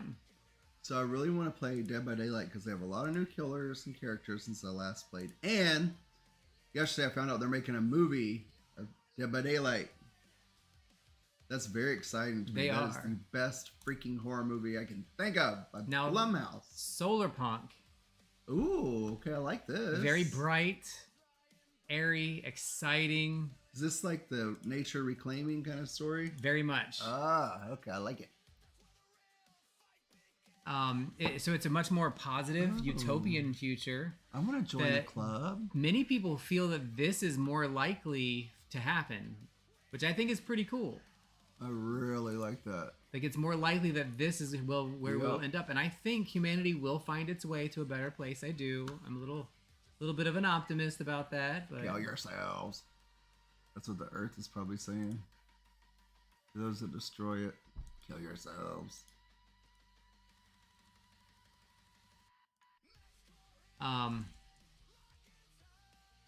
And then there is Lunar Punk, which is the night version, right? Oh my gosh, that's pretty. It's all about bioluminescence. Oh, that's really nice. I mean, this is getting on my nerves. So really cute aesthetic. That's witchy. Yeah. Really cute aesthetic. And then there is, well, everybody knows steampunk, right?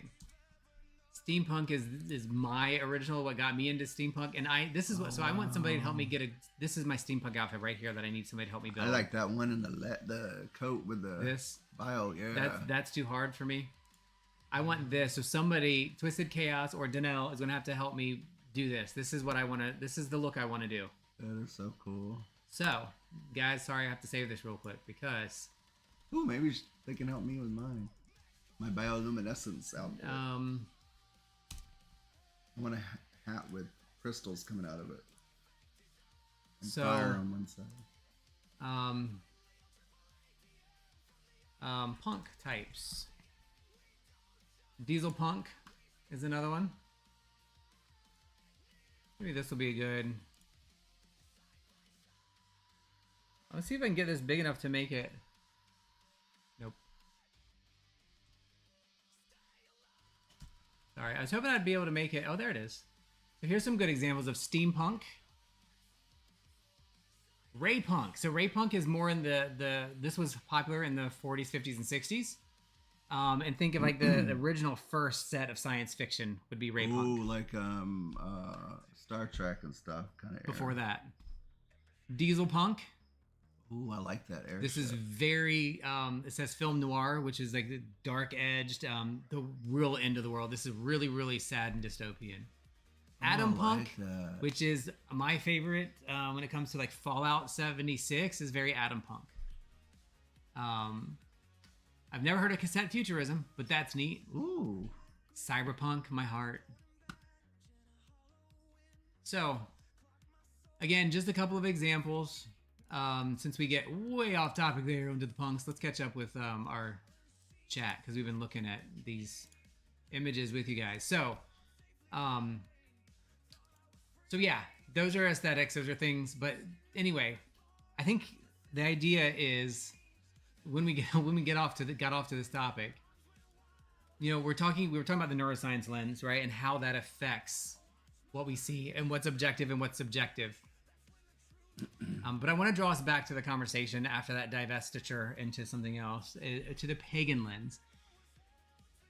And the questions that I wanted to talk about that we came up with are, what does it mean when somebody says that a forest feels alive? What does that mean? And is hearing a tree always literal? Can we communicate through our intuition, our symbols? The homeless style, I love it. Well, homeless style. I definitely want to get into figuring this out.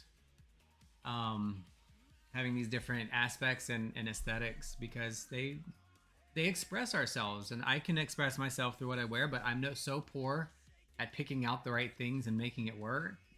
Like, if there was a physical store I could go to and have somebody dress me, I would do that. But I've got pieces of this stuff, but I just can't make it work right. So I need help with that. What would the one be like with the male corsets and all that kind of style? Like the that'd be steampunk. Could be more steampunk, I think. Yeah. When the ancients talked about nature spirits, they meant it literally. Yes, I believe that too. So I talk to trees. We've talked to trees. For a long time, I just listened and intuited what I thought the trees were saying. The more and more I did that, I hear voices. I think my brain is the voice interpreting what it's dragging in. I don't think the tree is creating a word and shipping a word to me. I think I am learning to read the world around me and pull it in and make it into something. Let's do that, Twisted. Let's make a date to do that. I want to do that. We all pick a punk style and we all go try to make an outfit. Right now, when I feel disconnected to the earth, it's easy for me to just go out and take my shoes off and put my feet on the sand, and I feel almost immediately connected. But yes, I think they're talking. They actually are talking about wood nymphs and wood woos, and all those different things that we experience. I not call you Tina. I not call you baby. I'm sorry. I pet you a lot, babies. Okay. When we have those experiences, does it change us? Does it make us different? Naked punk. Hey, mama. I'm not familiar with Jane Roberts.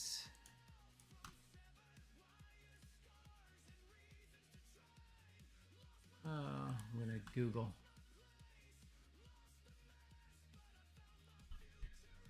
Sorry, I'm looking it up. It's the drink that's making you hot. Oh, the kratom? Yeah, Yep. I kind of figured it. Glad you weren't supposed to do one. Well, they don't know the effects. I'm only going to do one. You forced me. Dorothy Jane Roberts was a psychic and spirit medium channeling a personality who called himself Seth. Her publication of the Seth text noted Seth material established her as one of the preeminent figures in the world around paranormal phenomena. It's a funk phenomena. It's a funk phenomena. Funk phenomena. What's Ooh, a smart ring. I kind of want that. Seth Sparks. Seth Speaks. Seth material. All right, I gotta look this up before we finish out. Holy crap. Woo, people type Sorry about trees and noodles, lazy. My practice is very animistic. Yes, me too. Agree, Mama Dragon. No, I've never heard of her. Ben. I'll take steampunk. Okay, I'm done with mine. Yeah, well, we're both gonna do steampunk then, which is fine. That's amazing because trees love it when humans are listening. Love to have different. What? Hootless, I think that trees do have different something. Agreed, Twisted. Different something. Yeah. Different something. Yeah, because earlier they said they have different personalities. Is it a personality? Is it an energy? Is it a behavior? What is it? Might ask me if I was stupid the first time when I talked to him and said I'm not going to answer those questions. Don't squander this opportunity. Ooh, I would like to read about her. Yeah, Jane Mansfield. What's her name? Jane, I'll let you Patterson? figure it out. You took the name away, but I would like to look at her. Yeah, I'm gonna actually watch some stuff about her when we're done here. Anything else you guys want to bring up about the topic or anything before we switch over? We're going to do tarot today. I know we're over time, but if you want to read, let us know. And we'll plug you in for a general unless you say otherwise. But we can keep the conversation going a little bit too at the same time if you want. Definitely looking up Jane Roberts. Right now I can only find it on Kindle. Oh, really? So I want to get it on physical. Because I think we're over on time. Oh, we're not. It's 12. Never mind. But he's gonna start doing something. At 10 Mountain Time, he said. Ooh, Oh wait, so yeah, that was 11. So he started his thing at 11, I think. the Seth material paperback. What is that? Is Adius live? Oh, that's it. A Seth book. The Seth Check material. real quick too. We Because I targeted don't Seth- want to. I mean, we're going to continue Jeffrey it. Epstein Ooh, was a product of Oh, here's a book by her. we need to get them all. Jane Roberts, the best-selling author of Seth Speaks to the Nature of Sorry, my Personal phone was Calendar. dying. So Adius is doing the show with Shea Belay. Yeah, they're live. Oh wait, no, they're not live. Well, that's good. Okay. We have a hard time getting our times right because he said 10 Mountain Time, and I think that's still 2 hours off. So if we're done by noon, we should be Why would be the good. mass market paperback be way more than the paperback? Makes no sense. Who knows? I'm gonna look see if we can find like a anthology of everything. Squeaky is up first, and then Hootless, Seth Speaks. Mama Dragon, Susie Chin. Yeah, I was thinking he'd be alive at 11 today after we talked last night. That's what he had said. So I'm wondering if it's going to be 12. If it's 10 o'clock Mountain Time, then it should be 12. Twisted Chaos, Ben Jehovah. Show the world. Essential reading if you're in the mid-20s. I am. You haven't seen my mid-20th century section over here with all kinds of stuff from Ethiopia. I had the Ethiopian Bible to read. That's not really mid-20th, but it was talked about a lot in mid-20th. We've got a whole section over there that I haven't read yet about that, and she is not in it. So she is now being added. So Seth if it's Speaks. 10:20 Central, it must be 9:20 in Mountain, because I think Mountain's one more back, isn't it? I think it's Pacific Mountain, Central, Eastern, and then forward from there. But I hardly know you.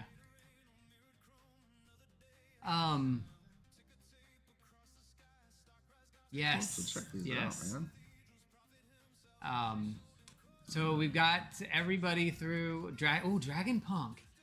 Squeaky. Maybe we build a Dragon Punk theme. That would be fun, wouldn't it? I want to work on my tarot deck a little bit. Ooh. But he was saying Dragon Punk. That'd be a cool theme. He does the chainmail and all that stuff. We can make a Dragon Punk aesthetic. Okay, so we're good for another 35 minutes. So yeah, we'll get started reading in about 5 minutes or so from now. We've got Squeaky, Silence, Be Hootless. We got Mama Dragon, Susie, Twisted Chaos, Ben Jehovah. I didn't see the NCA. If he wants to read, don't forget. Financier. Yes, I'm all for it, I'm gonna do my Twisted. video. We're gonna do it together because we're still looking for a couch. We haven't been able to find one yet. Read in my house. Fellas, hangout place. Oh yeah, cover hangout place. Yes. Dragon Punk would be awesome. Ooh, yeah, make it, do it. Oh do it. yeah, that's right. Financier, what? What did I say? Who? I want to. I want to spend more time doing because that creativity is creativity for me. So I love thrift stores. I love thrift stores. Goodwill's not my super favorite. It's great for clothes mostly and some stuff, but I generally buy too many knickknacks and things. But yeah, let's make that a thing to do. I know some of them anyway are closed on Sunday, so maybe we'd have to do it on a different day. But I'm not using this deck today. Hold on, I'm gonna go get a different deck over here. I love this deck. But yeah. Hold on, babies. I'm gonna pee before we get started. Yeah, too. my petite, go pee, pee, pee. My petite, go see, see, see. I'm going to get the ensembles going. Who we got first? Squeaky Furry Silence Rage. Squeaky Furry Silence Rage. All right. Then I have to go to do some therapy.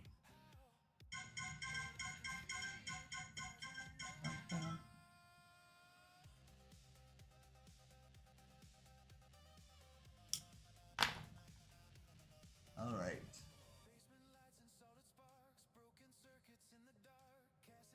Oh yeah, you can learn to make the drinks pretty easy. As far as brewing kratom and putting like syrup in there, twisted, then I think kava is not too difficult to brew as well. And of course you can get cans. I like the type of vibe that kava places all seem to have. How cool is that? You know, I've heard Twisted. I've heard that it's a good idea to go to Goodwill and thrift stores in Naples. They say you can find like really good things because the rich people just get rid of things like really easy and on a whim. So maybe we could check some out in Naples too. Heard you can have some good finds. Yeah, I need to get some outfits like we just talked about. I also want to get some. Is that keyboard better, by the way? Much, thank you. Oh my god. So hard for me to like twist my hands the other way.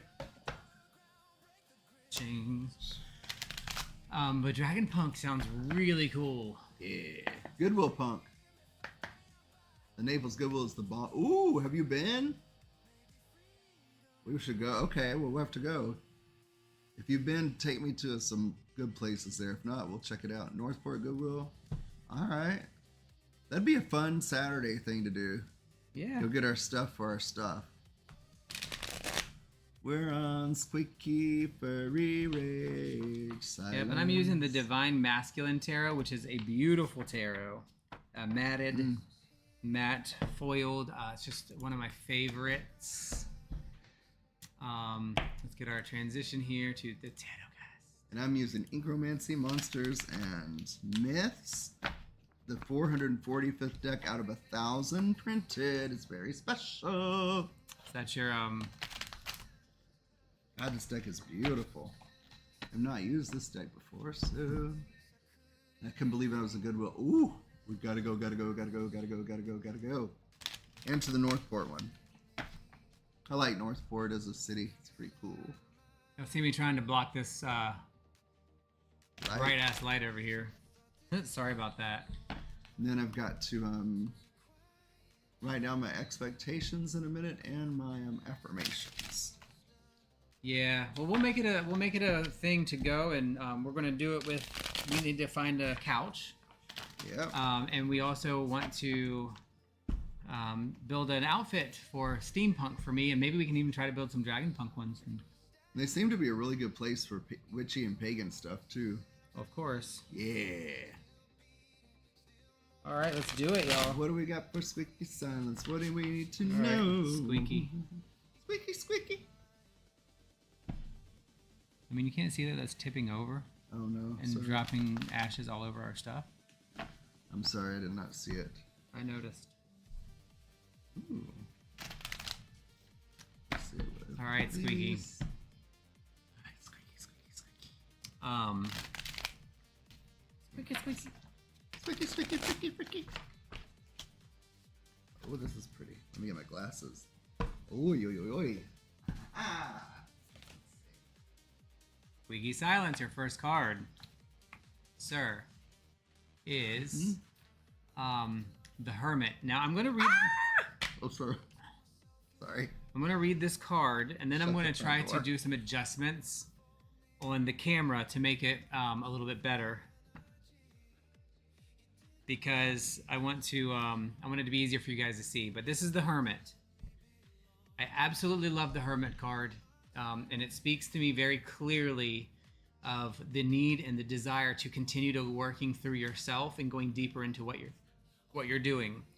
The Hermit's kind of like the shaman, and he steps away from the group to go into the cave, usually with a lantern as guidance. And you can kind of see it here. He has a little guidance down there. It's hard to see. And he does this because he's connecting to this otherworldly existence to learn what needs to be learned, share what needs to be shared.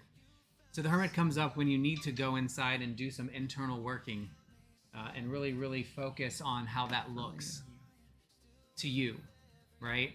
So the idea is meditation. If you're not, maybe it's a good time to meditate. If you don't meditate, then it's a good time to do the work that you do that takes a lot of time, but isn't a lot of thought in it, because you need to be thinking about things. So I can't think of a really good example right now. Like for me, it's just sitting in the pool, chilling out, doing nothing. Or diamond art requires activity and movement, but it still needs to be done. It allows me to think about other things. And so the Hermit wants you to go inside, into your head, take away from all the bustle and everything that's going on, and moment for yourself, and really think about where you want to go, what you want to do, and see what messages will come to you. What is in order? Let's see what is in order. Look face. What is... Okay. So I also drew the Hermit. But mine is Baba Yaga. Baba Yaga is a Slavic witch who, depending on which story, uses a hut that has chicken legs, and she flies around and moves around her hut. Or, which is the bowl? The mortar or the pestle? The mortar. Mortar. Or she also flies in some stories in a mortar. So what she's saying is you may need to get up in your chicken hut or mortar and fly away to look at things kind of from a distance while you're kind of interpreting that. That is so cool. How do we both get the Hermit? Have a Baba Yaga. Yeah. So we're going to aim to bring the cards, as long as it doesn't pass the rock, it'll be able to be seen. So guys, I can't, this camera is a really cheap piece of crap camera. It cannot zoom, so I can't make it any bigger than that right now. But when we get our new computer, we might need to get a new camera too for it. So, Twisted Chaos. Oh, Twisted Chaos leaving? No, Paranormal. Oh, Paranormal's leaving. Okay, Bye, Paranormal. Bye. I'm kind of feeling another stream today, either with games or something else later. If cool. you feel up to it after your stuff. Cool. Yeah. Maybe. Maybe from yeah. And if you don't want to play, you can just hang out. Now, we do have a separate Discord specifically for video games to keep it separate, so you guys got to let us know that. But bye, Paranormal. And Squeaky, thank you for letting us read you. Hootless is up next. Hootie, hootie. This is the deck that I did my Shadow I can't talk. Shadow Tarot Shadow work. Oh, with. cool. Sounds fun. Yes. Yeah, but I like. GTFO.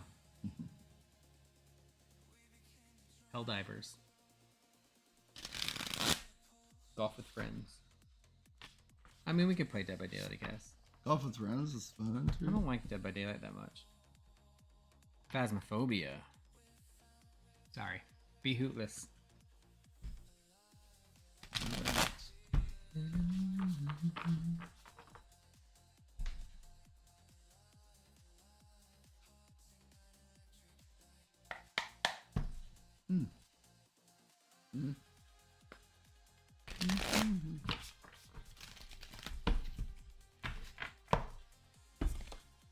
Hootless. Lo and behold, the Emperor. Ooh. Now, we've talked a lot about the Emperor lately. Last night. So, what I even learned more after last night about the Emperor is the connection between the Emperor and the initiatory process, the yes, strength, but strength with wisdom. Control, but not control to make obedience. It's control to maintain order and maintain that everybody gets what they need.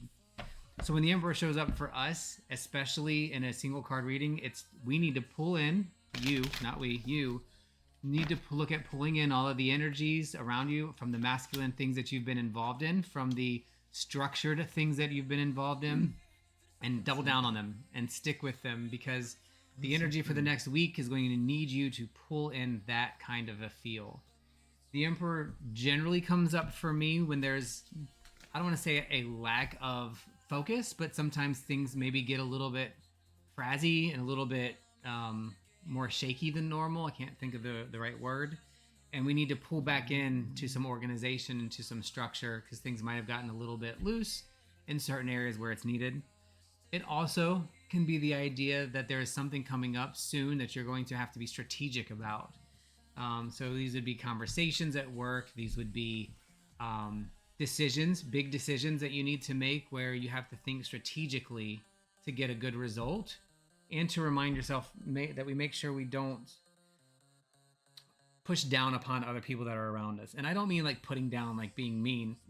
I mean like recognizing the necessity of people to support us, I guess, is the better way, because that wisdom in the card is what's really drawing in the masculinity. And I'm talking, again, hermetic masculinity, not specifically gender.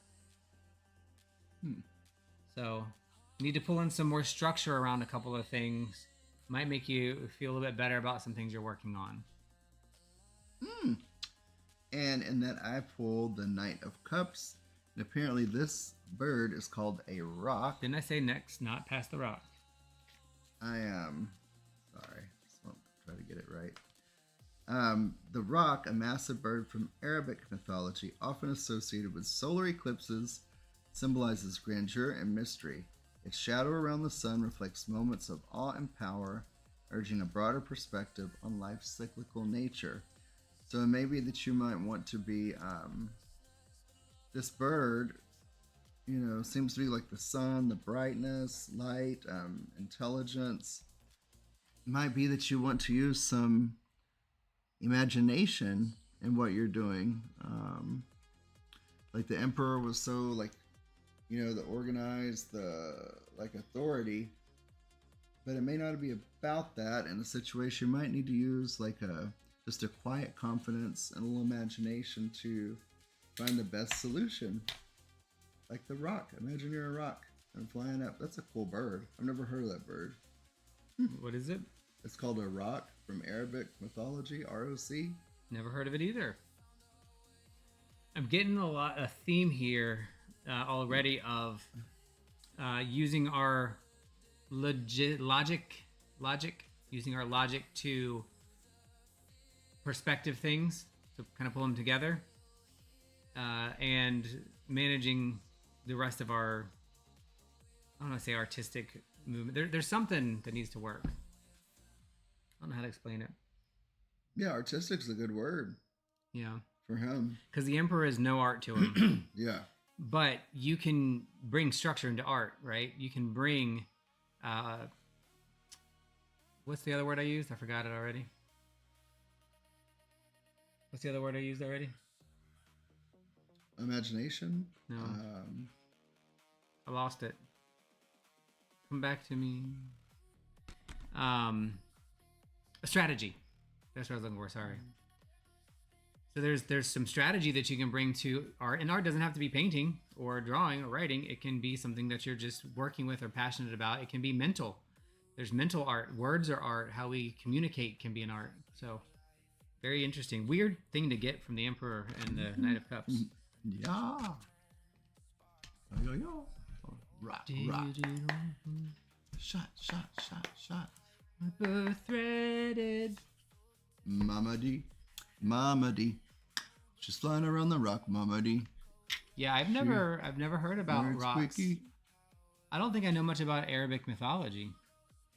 Mama D likes to marry Squeaky. What Mama D. I don't think I've ever looked into Arabic mythology, or what would be Arabic mythology? Would that go back to like Egypt and Sumer, or would it be completely different? It would be different. Sumer. Huh. That shows how much I don't know about it. Mamadi! Mamadi, she's married Squeaky. Mamadi, she married Squeaky.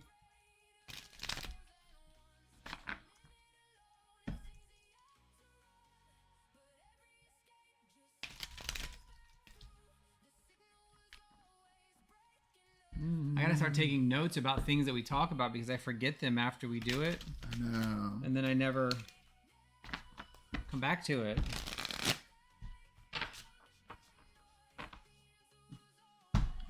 Our own voice. Discourse and the guy who lives in Arabic practice. Oh. Discourse.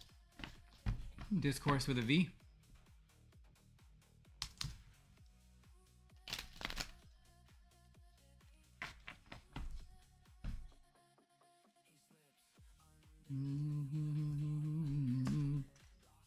Okay. Mamadi. I like it. Oh, what is this? All right, we got the Page of Cups To look at what these creatures for our are. first card. Ooh. We definitely need a better camera for our cards. Yeah.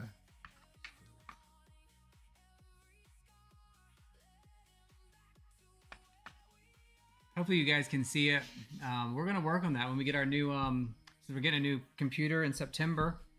Had to save up a little bit, and then, yeah. So that's just for the record. I know you guys kind of voted me against it, but I want to give a name to this a little bit different than Pagan Sunday Circle, and this is what we were thinking about doing. Just throwing that out there. But anyway, Page of Cups. Embers is my favorite word, by the way. The word ember, I don't know what it is. It's just the most beautiful word to me. Our Page of Cups is very comfortable. And one of the things that is different for the Page of Cups, unlike other pages, well, they're all excited. They're all in a good place and want to like move forward and do and get started in something. They're super excited and they have all of this energy. But the Page of Cups is a little bit different. She's still excited, but she's a little bit more muted. She's just feeling good. And so this particular card, this is the Divine Masculine, but you know, he, she, I'm not going to make that assumption here because what I get out of this energy is a very feminine, calming, I just want to do my thing. So maybe we're pushing a little bit too hard somewhere. I feel like we need to maybe reorganize into a softer side of things. And wherever it is that you're doing, whatever it is you're working on, has it become too stressful and too big and too hard where it needs to be softened and broken up a little bit, still done, to keep you happy, to keep you feeling positive and good about whatever you've been doing lately. So bring in some more music, bring in some more softness to what you're doing, to make sure that you continue to love and enjoy what you're doing. And I drew the Eight of Swords. And this is a creature I had to look up. I do not know what it is, but it is... This is called... We're going to move that past the rock. Kolapeshi. I think I'm saying that right. Kolapeshi. Cursed by his jerk mother to grow fins and live in the sea. Served the king until he was betrayed. With the ocean's power at his fingertips, Kola's defiance of his toxic fate represents resilience and the unyielding strength to survive and thrive despite adversity. So just beware this week of negative thoughts, captivity, imprisonment, mainly, in the mind, not physically, but kind of be aware, are you putting limits on yourself and your mind? And think of Kolapeshi. Kokopelli. Kolapeshi. I've never heard of Kolapeshi. I love that deck, though. Hope that gives you some insight. Susie Chin is up next. All right. Okay. Let's clear off the... Let's clear it off. Let's clear it off. Let's clear it off. Oh, yeah. Yes, absolutely. That is fine. I will add her to the end if that's okay.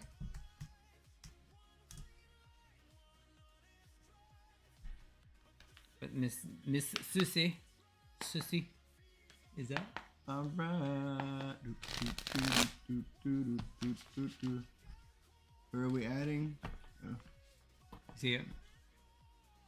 Oh, okay. Oh, I didn't see anything, but I see. Right there. Okay. Yeah. Riot Police. And remember, the music you are listening to is written by yours truly. The words, anyway. And the music is AI. It is available on Spotify, Apple Music, YouTube Music, everywhere else. Please feel free to listen to it and give me your real thoughts on it. It was designed for us during our Cyberpunk D&D sessions. That's what the music is for. So it's very specific to our campaigns and stuff. So you'll hear some campaign names in there. Our character names are in there. But it's just fun. And it's under Max 2 Core. And there will be another album coming out, Max 2 Core, called Starlight, Soil, and Stardust, or something like that. I can't remember. And it will be all the music we started with. Hope till it goes dry, like one spark in a blackout core. When you take your poetry and put it to music, oh my god, it has a whole new life. It makes me in tears sometimes. Ooh, all right, you go first. This one. Let's see what creature this one is. I like to read the mythology on these. 2 and 1. Ashana. Oh. Okie dokie. All right, dear mother, I pulled for you the 2 of Wands. And this is Pharaoh Hatshepsut Sphinx. The Sphinx of Pharaoh Hatshepsut represents ambition and resilience. Hatshepsut was Pharaoh for 20 years, using her wit to plan for the future of her people with intelligence and compassion. The Sphinx statues from her tomb temple celebrate her efforts to unify Upper and Lower Egypt, showing her resilience whilst bearing the weighty responsibility of leadership in an ancient world. So this 2 of Wands upright, she's about discovery, future planning, making decisions, and progress. So I guess if you have some decisions to make, think like a ruler, a pharaoh would, and know that you are knowledgeable in whichever you decide to be or to do that comes to you naturally, and your intuition is correct. So think of Pharaoh Hatshepsut. I think it's Hatshepsut. Oh, Hat. I can't remember. Hatshepsut. Yeah, if I remember correctly. You're a pharaoh, and you know. A pharaoh. Hatshepsut. It's a pharaoh. Yes. All right. So I pulled 3 of Wands. So we're just continuing on after the 2. 3s, we did our tarot last night, and I kind of talked about how I view numbers and numerology, 1, 2, 3. And the 3s are where you have not only recognized you exist, is 1, you exist and recognize yourself, so yourself becomes aware, and then you bring in more people, which is 3. So the 3 of Wands is a moment at the end of the beginning. So the beginning's 1, 2, 3. We're sitting in a space where things are starting to move. Action is starting to happen. Things are starting to step forward. And there's nothing you need to do or change. Doing too much change right now could potentially cause things to fall apart. So status quo is where you are now and where you need to be. And just rest in it. You can see in this video, or this picture, that she's sitting with her dog, and she's just laying down kind of to the side and saying, I'm in a beautiful harbor. The plans are going. I'm just going to exist for a minute and allow time to happen. Allow time to continue. So I would do that. I would make sure that you're not in a space where you're trying to do too many things, move too many things, make too much happen. Just maintain where you are, status quo, and just move forward allowing things to happen. This card often comes up when we are trying to force something to happen and we need to let it happen naturally. It also shows up when we've missed something. When there was a boat we were supposed to get on and we missed it and we feel bad about missing the boat, but you weren't supposed to be on it in the first place. And this is the representation of just let it go. You weren't supposed to be on that boat. It wasn't meant to be. It's fine. You just continue on with what you're doing. Hatshepsut. Hatshepsut. Hatshepsut. I like Hatshepsut. Hope that gives you some insights. I hope it gives you some insight. And your functional mushrooms. I like this song. Drum of the Deep Earth. That's what I know. Drum of the Deep Earth. I think that's the one I like. That's really neat that you wrote these. That's so cool. Now, in a couple of them, so Breath of the Dawn Wild, I wrote 100% of that. Most of them. There are two. They're trance songs. In the Spotify stuff, where I wrote them, but it did the chorus. Like it moved the chorus around and moved things around for me. So. Okay, we are on Twisted. Twisted. We have Twisted, and then Ben Jehovah will be up, but Twisted first. Twisted Nurples. Right. Always. Cool. Sorry, I gotta reshuffle because everything just flew off. Twisted. But yeah, so I hope you guys like it. Most of them are like a synthwave cyberpunk vibe. Two of them are trance, and one of them is a house remix. Because this is my favorite music. You're welcome. Chahasapet. And then just when we hit the ending and put the ending screen up, I'm gonna reset the song to the most recent and my favorite song, which I have actually recorded in my voice, but I don't like it, so I'm not going to play that version yet. I'm not there. Man. I'm just not comfortable. Need to do a little bit more work on that. But I will play it, and I want you guys just to listen to the words and tell me what you think. Yeah. All right. Twisted, Twisted. Twisted, Twisted, Twisted Nurples. See, he didn't flinch. That's how you know he's faking it when he does it. Well, it's no, because you haven't hit me in a while. Ooh, what's this mythological? Is that one? All right. So the first card is the Keeper of Pentacles. So in this deck, remember this is Divine Masculine. We don't have the same headings and stuff, and you probably have heard me talk about it before. That I really like the idea that the queen and the king aren't necessarily the woman and the man. They are the energies of the queen, the energies of the king, and oftentimes the king can represent going a little too far. Well, the keeper is similar to a queen in this deck. And it's really looking at, especially since we're in the Pentacles, right? We're in an earthly realm. We're in this physical realm. We have all of these things right in front of us. And the keeper wants us to look at what we're keeping. And think of the queen, and the Queen of Pentacles really likes fine things in life. They like to hang on to things. They like to experience good things. They like fine baubles and stuff, but not at the expense of others or not at the expense of what she's trying to do. So when she shows up, or he in this deck, since this is the Divine Masculine, that's a gentleman standing there by visual. It's really this idea of wanting to seek additional guidance, but keeping together what we already have, right? Now, the book specifically talks about seeking spiritual fulfillment from nature. So, I don't know if you can see, but we've got this one horned guy over here. He is playing a horn. I'll say. And you've got music playing, and you've got... It's supposed to be enlightened. It's supposed to be fun. It's supposed to be energetic, right? And you have the seeking of what you're looking for through nature and through the world, not through some higher power at this point.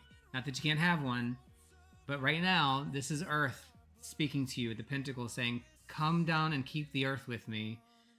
Put your toes in the dirt, your toes in the sand, wherever you are, and just really spend some time under the trees and listening to the world away from everything else. if you we do a couple of things. I get two feelings throughout the year that spiritually move me, and they are I need a fire or I need the beach. Oh, the beach, the water. And these two things, so fire is all about air and fire for me, and the beach is water and earth. And these two spaces for me are how I rebalance myself when things get so off point. And I will just say, like I've got to get to the beach, or I've got to get to the pit, the fire pit, and have a fire. That's what this is talking about. You need to go to those things and pull those things for you. From the earth, from nature, from the world around you. Don't let yourself disconnect. All right. And I, madam, have pulled the strength card. And the imagery on this strength card is... It's pretty. A manticore. Originating in Persian and ancient Greek literature, the manticore is a fearsome, man-eating monster with horns, the body of a lion, and the tail of a scorpion or dragon. The maiden, innocent and pure, tames the manticore, bending the beast's nature to her will, and framed by blue amaryllis, a symbolic flower for strength. Oh, amaryllis, is that the Puerto Rican flower that's red? Maybe not. So, for this week, just be confident, be clear, focus, because when you focus, you can tame that beast. So, be focused, clear, and compassionate this week. And you can tame maybe someone that's like your manticore, or situation that's like a manticore that seems like, rawr. I don't know what noise they would make. But you can tame it with compassion and being clear and focus. Yep. And if you have confidence, you can go in and actually help confidence. It. Did you notice it has a scorpion tail? I noticed it now. Yeah. So she's going into a place of danger with confidence and using her strength to support and help something that's considered dangerous. So strength also makes me want to re-examine the false biases I have against what is dangerous and what isn't. Yeah? Ja? Yes. Mishates taroto. Alright. I don't know if that's how you say taro in Esperanto or not. Is it taro? Taro or taroto? Hot dogs and s'mores on the beach. Yeah, we're supposed to be doing s'mores. We are, but you keep having to do your thing. What thing? Now we're doing ketamine. Well, we're gonna go to and I can't do it with you, which is sad. We're gonna go to Dairy Queen today, and we should get the stuff for the s'mores. You're here this week, right? I am here the next 2 weeks. So we should do our s'mores. So we're gonna do our s'mores and our thing.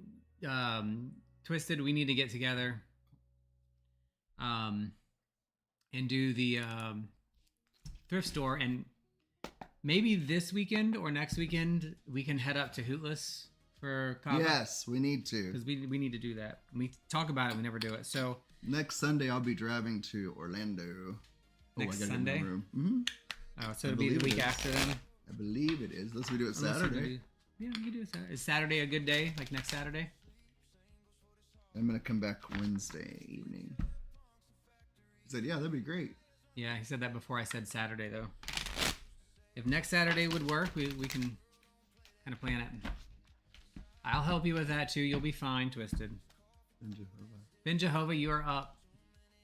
Fine, sir.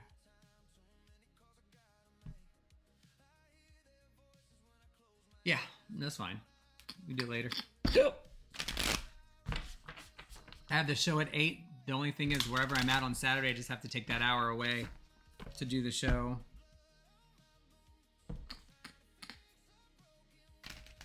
And if that doesn't work, we can also pick another day. It doesn't have to be.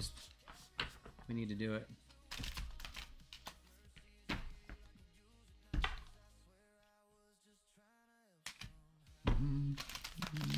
All right, Ben. Yeah, if we do a Sunday, it'd have to be the following Sunday, because Brad's leaving for Orlando, right? Yeah. All right, Ben Jehovah.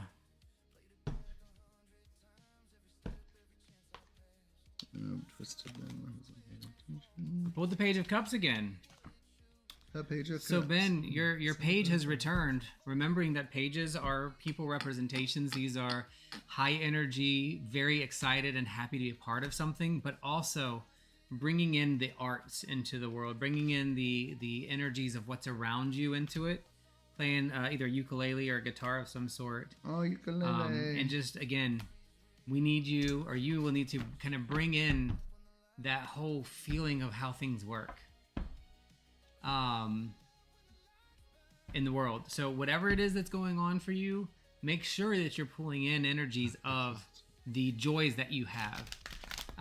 Make sure that you are spending time doing things that you love, hopefully out in nature, bringing in some art, going to art exposés, going to museums, going, taking the kids to the beach. Whatever it is that you like or enjoy to do that feels like creation and art to you, you need to pull that into what you're working on or what you're doing in the next couple of weeks. One of the things I like about the Page of Cups is the page is really still involved, invested, and connected. Unlike some of the other pages, which can feel a little disconnected. Kind of like the hippie surf dude on the beach.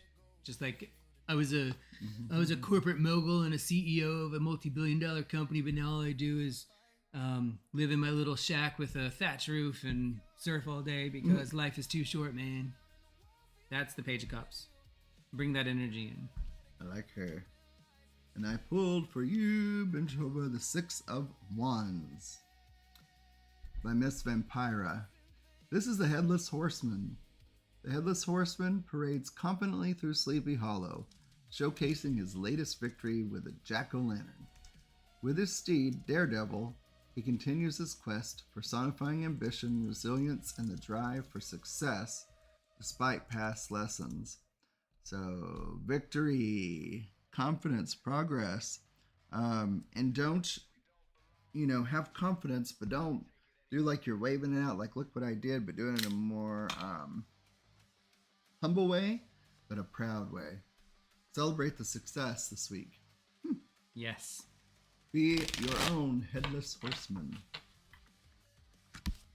Yep. When it comes to the victory round, take the victory round.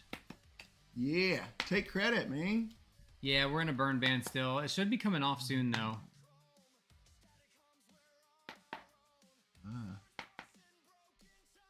And you can't smoke on the beach or vape anymore. Did y'all know that? Nobody cares. It passed. Nobody cares. All right, Bean. Our last read of the day for today is for Bean.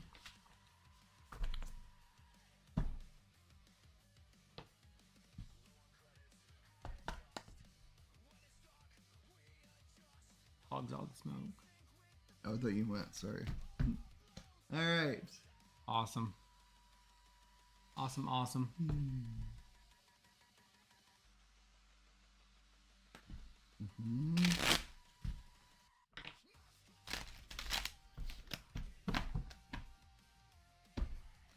All right, Bean. Your first card. King of Pentacles. Pentacles. Pentacles. Hercules. King of Pentacles. This is really cool because we talked a little bit about the King of Pentacles last night and how he's different from the Emperor. Where the Emperor is structure and control and, setting the stage and strategy. The King of Pentacles is strategy still. It's still the need to hold things together and the need to kind of look at what's around you, but there's a new focus. Focus on physical things. Find physical things that comfort you, that make you feel good and that you feel secure with, and hold on to them. Identify them and name them. The King of Pentacles, you can't see it that much here, but he, like the Queen, has a lot of stuff. He is, and that stuff may or may not be his, but he knows that all of his stuff belongs to the world, to the earth. So when I say grab something that makes you feel comfortable, I'm talking about a flower, a tree, a rock, something that's natural and in nature, and carry it with you like a pet rock. And I know that sounds stupid, but I carry rocks with me all the time. There are certain rocks and things that make me feel good and comfortable, and I can fidget with them, and I hold on to them because they tell me I'm connected. I am part of something. This rock may be so different from me as a human, but it too is made of atoms. It is stable, it is structured, and it gives me something to hold on to when I feel like I don't have anything to hold on to.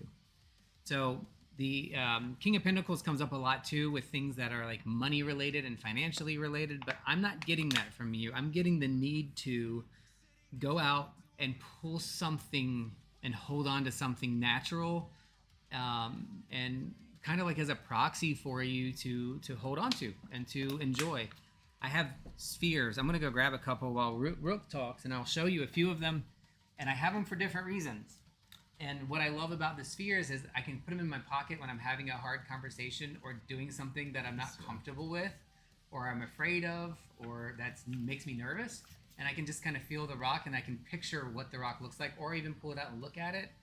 And I just get down, I take my glasses off, and I look at it, and I imagine tiny little people walking over it like it's its own little world and all that stuff. So I would highly recommend a sphere. Check them out to buy one.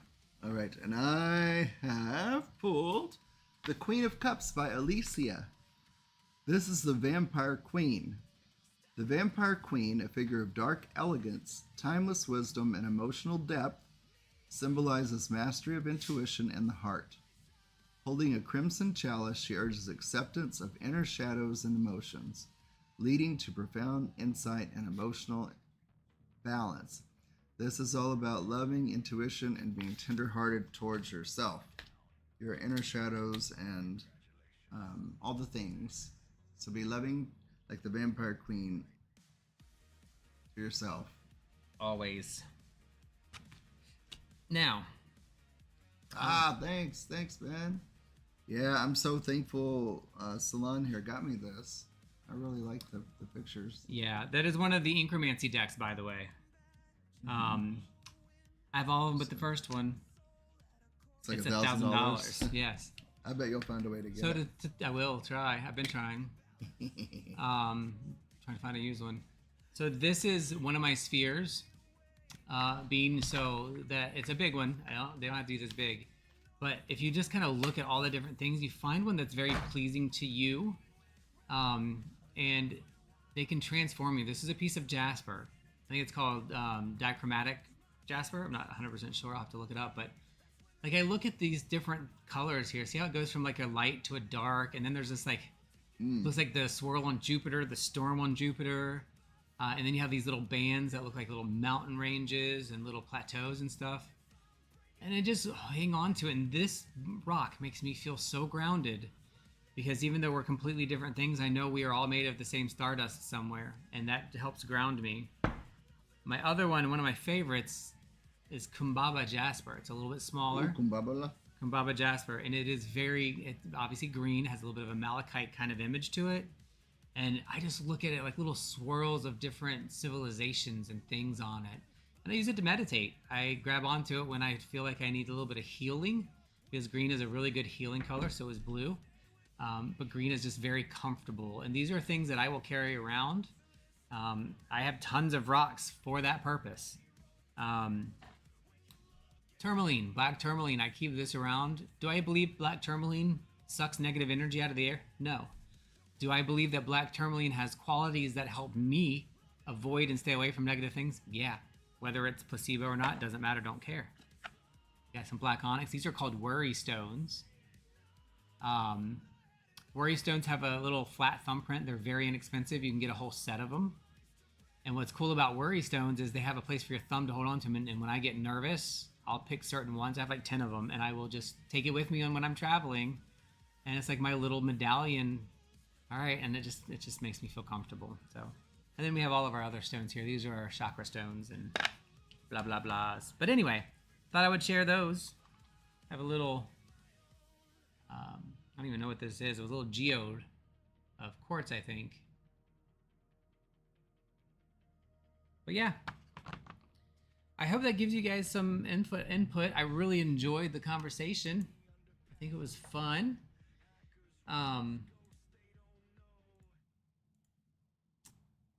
hope that, did we miss anybody? Actually, let me start there. Did we miss anybody?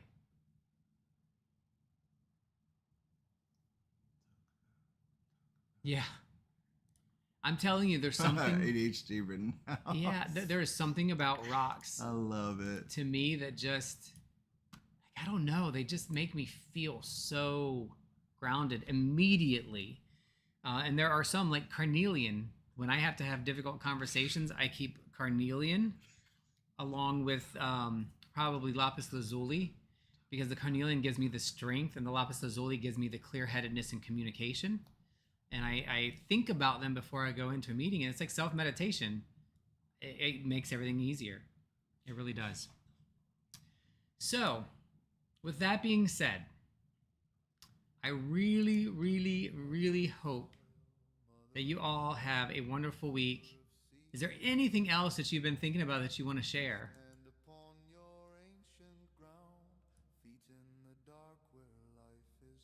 Yep.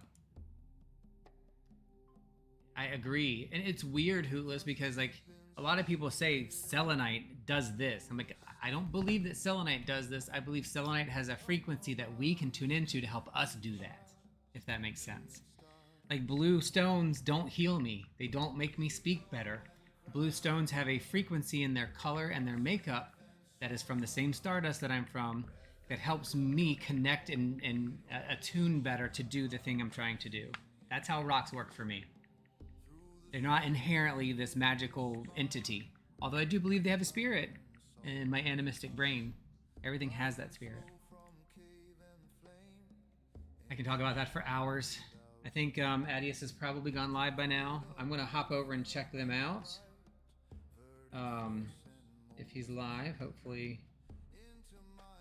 I don't see it live yet. But hopefully that's happening soon. Hope you guys check it out. Please check out Max 2 Core. See if you like the music there. The next album's going to be completely different.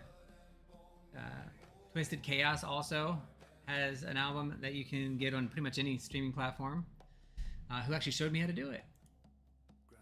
I'm going to get a real credit screen again, like a rolling credits.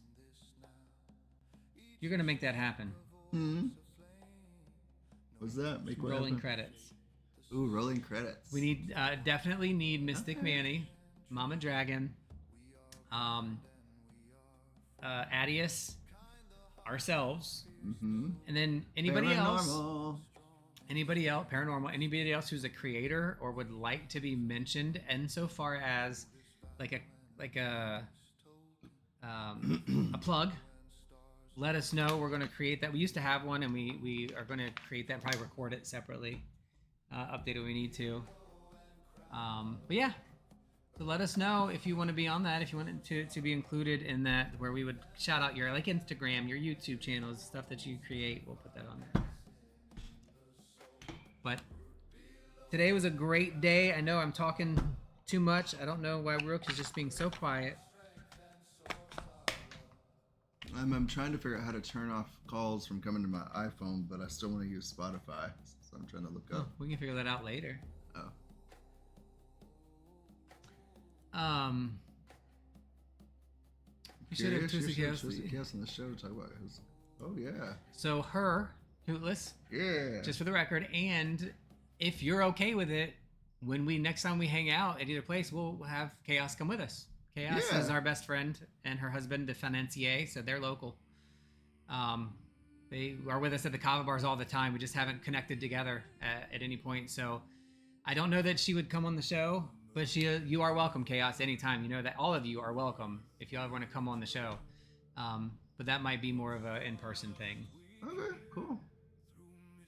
I don't want to speak for Chaos, but she is a Quaker. Yeah. Oh yeah. I want to hear more about that too. Actually, really, really interested in that. Yep. So much. But yeah. That's our best friend. Not that I'm speaking for you, but. All right. Well, I hope you guys have an amazing day. That is hilarious. They give off guy vibes.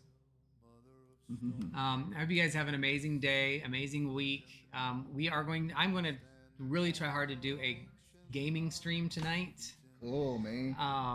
I want a double dip from Dairy Queen. And we'll see if it works out. If not, we will make it happen this week. Just to hang out, and we may not stream it. We may just do it in Discord and hang out if that's depending on how people want. I tend to not pay attention when I stream to the chat, which I don't like doing. But yeah, so have a wonderful, wonderful, wonderful rest of your weekend. We're going to end on our pagan chant song called The One Circle. I hope you like it. I hope that you can hear it well. And again, love you all. Love your faces. Thank you all. Love you all. Have a great week. I'm about to go on a trip. Tell you about it when I get back.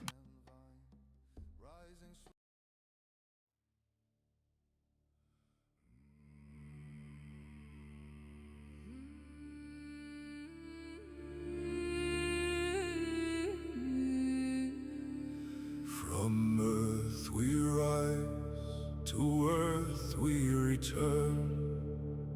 From stardust we came, through mystery we journey. Many are our paths, yet one is our circle. Many are our names, yet one is our longing. Oh, gather close and sing as one. Beneath the moon, beneath the sun, Though many roads our feet may roam, in heart and spirit we are home.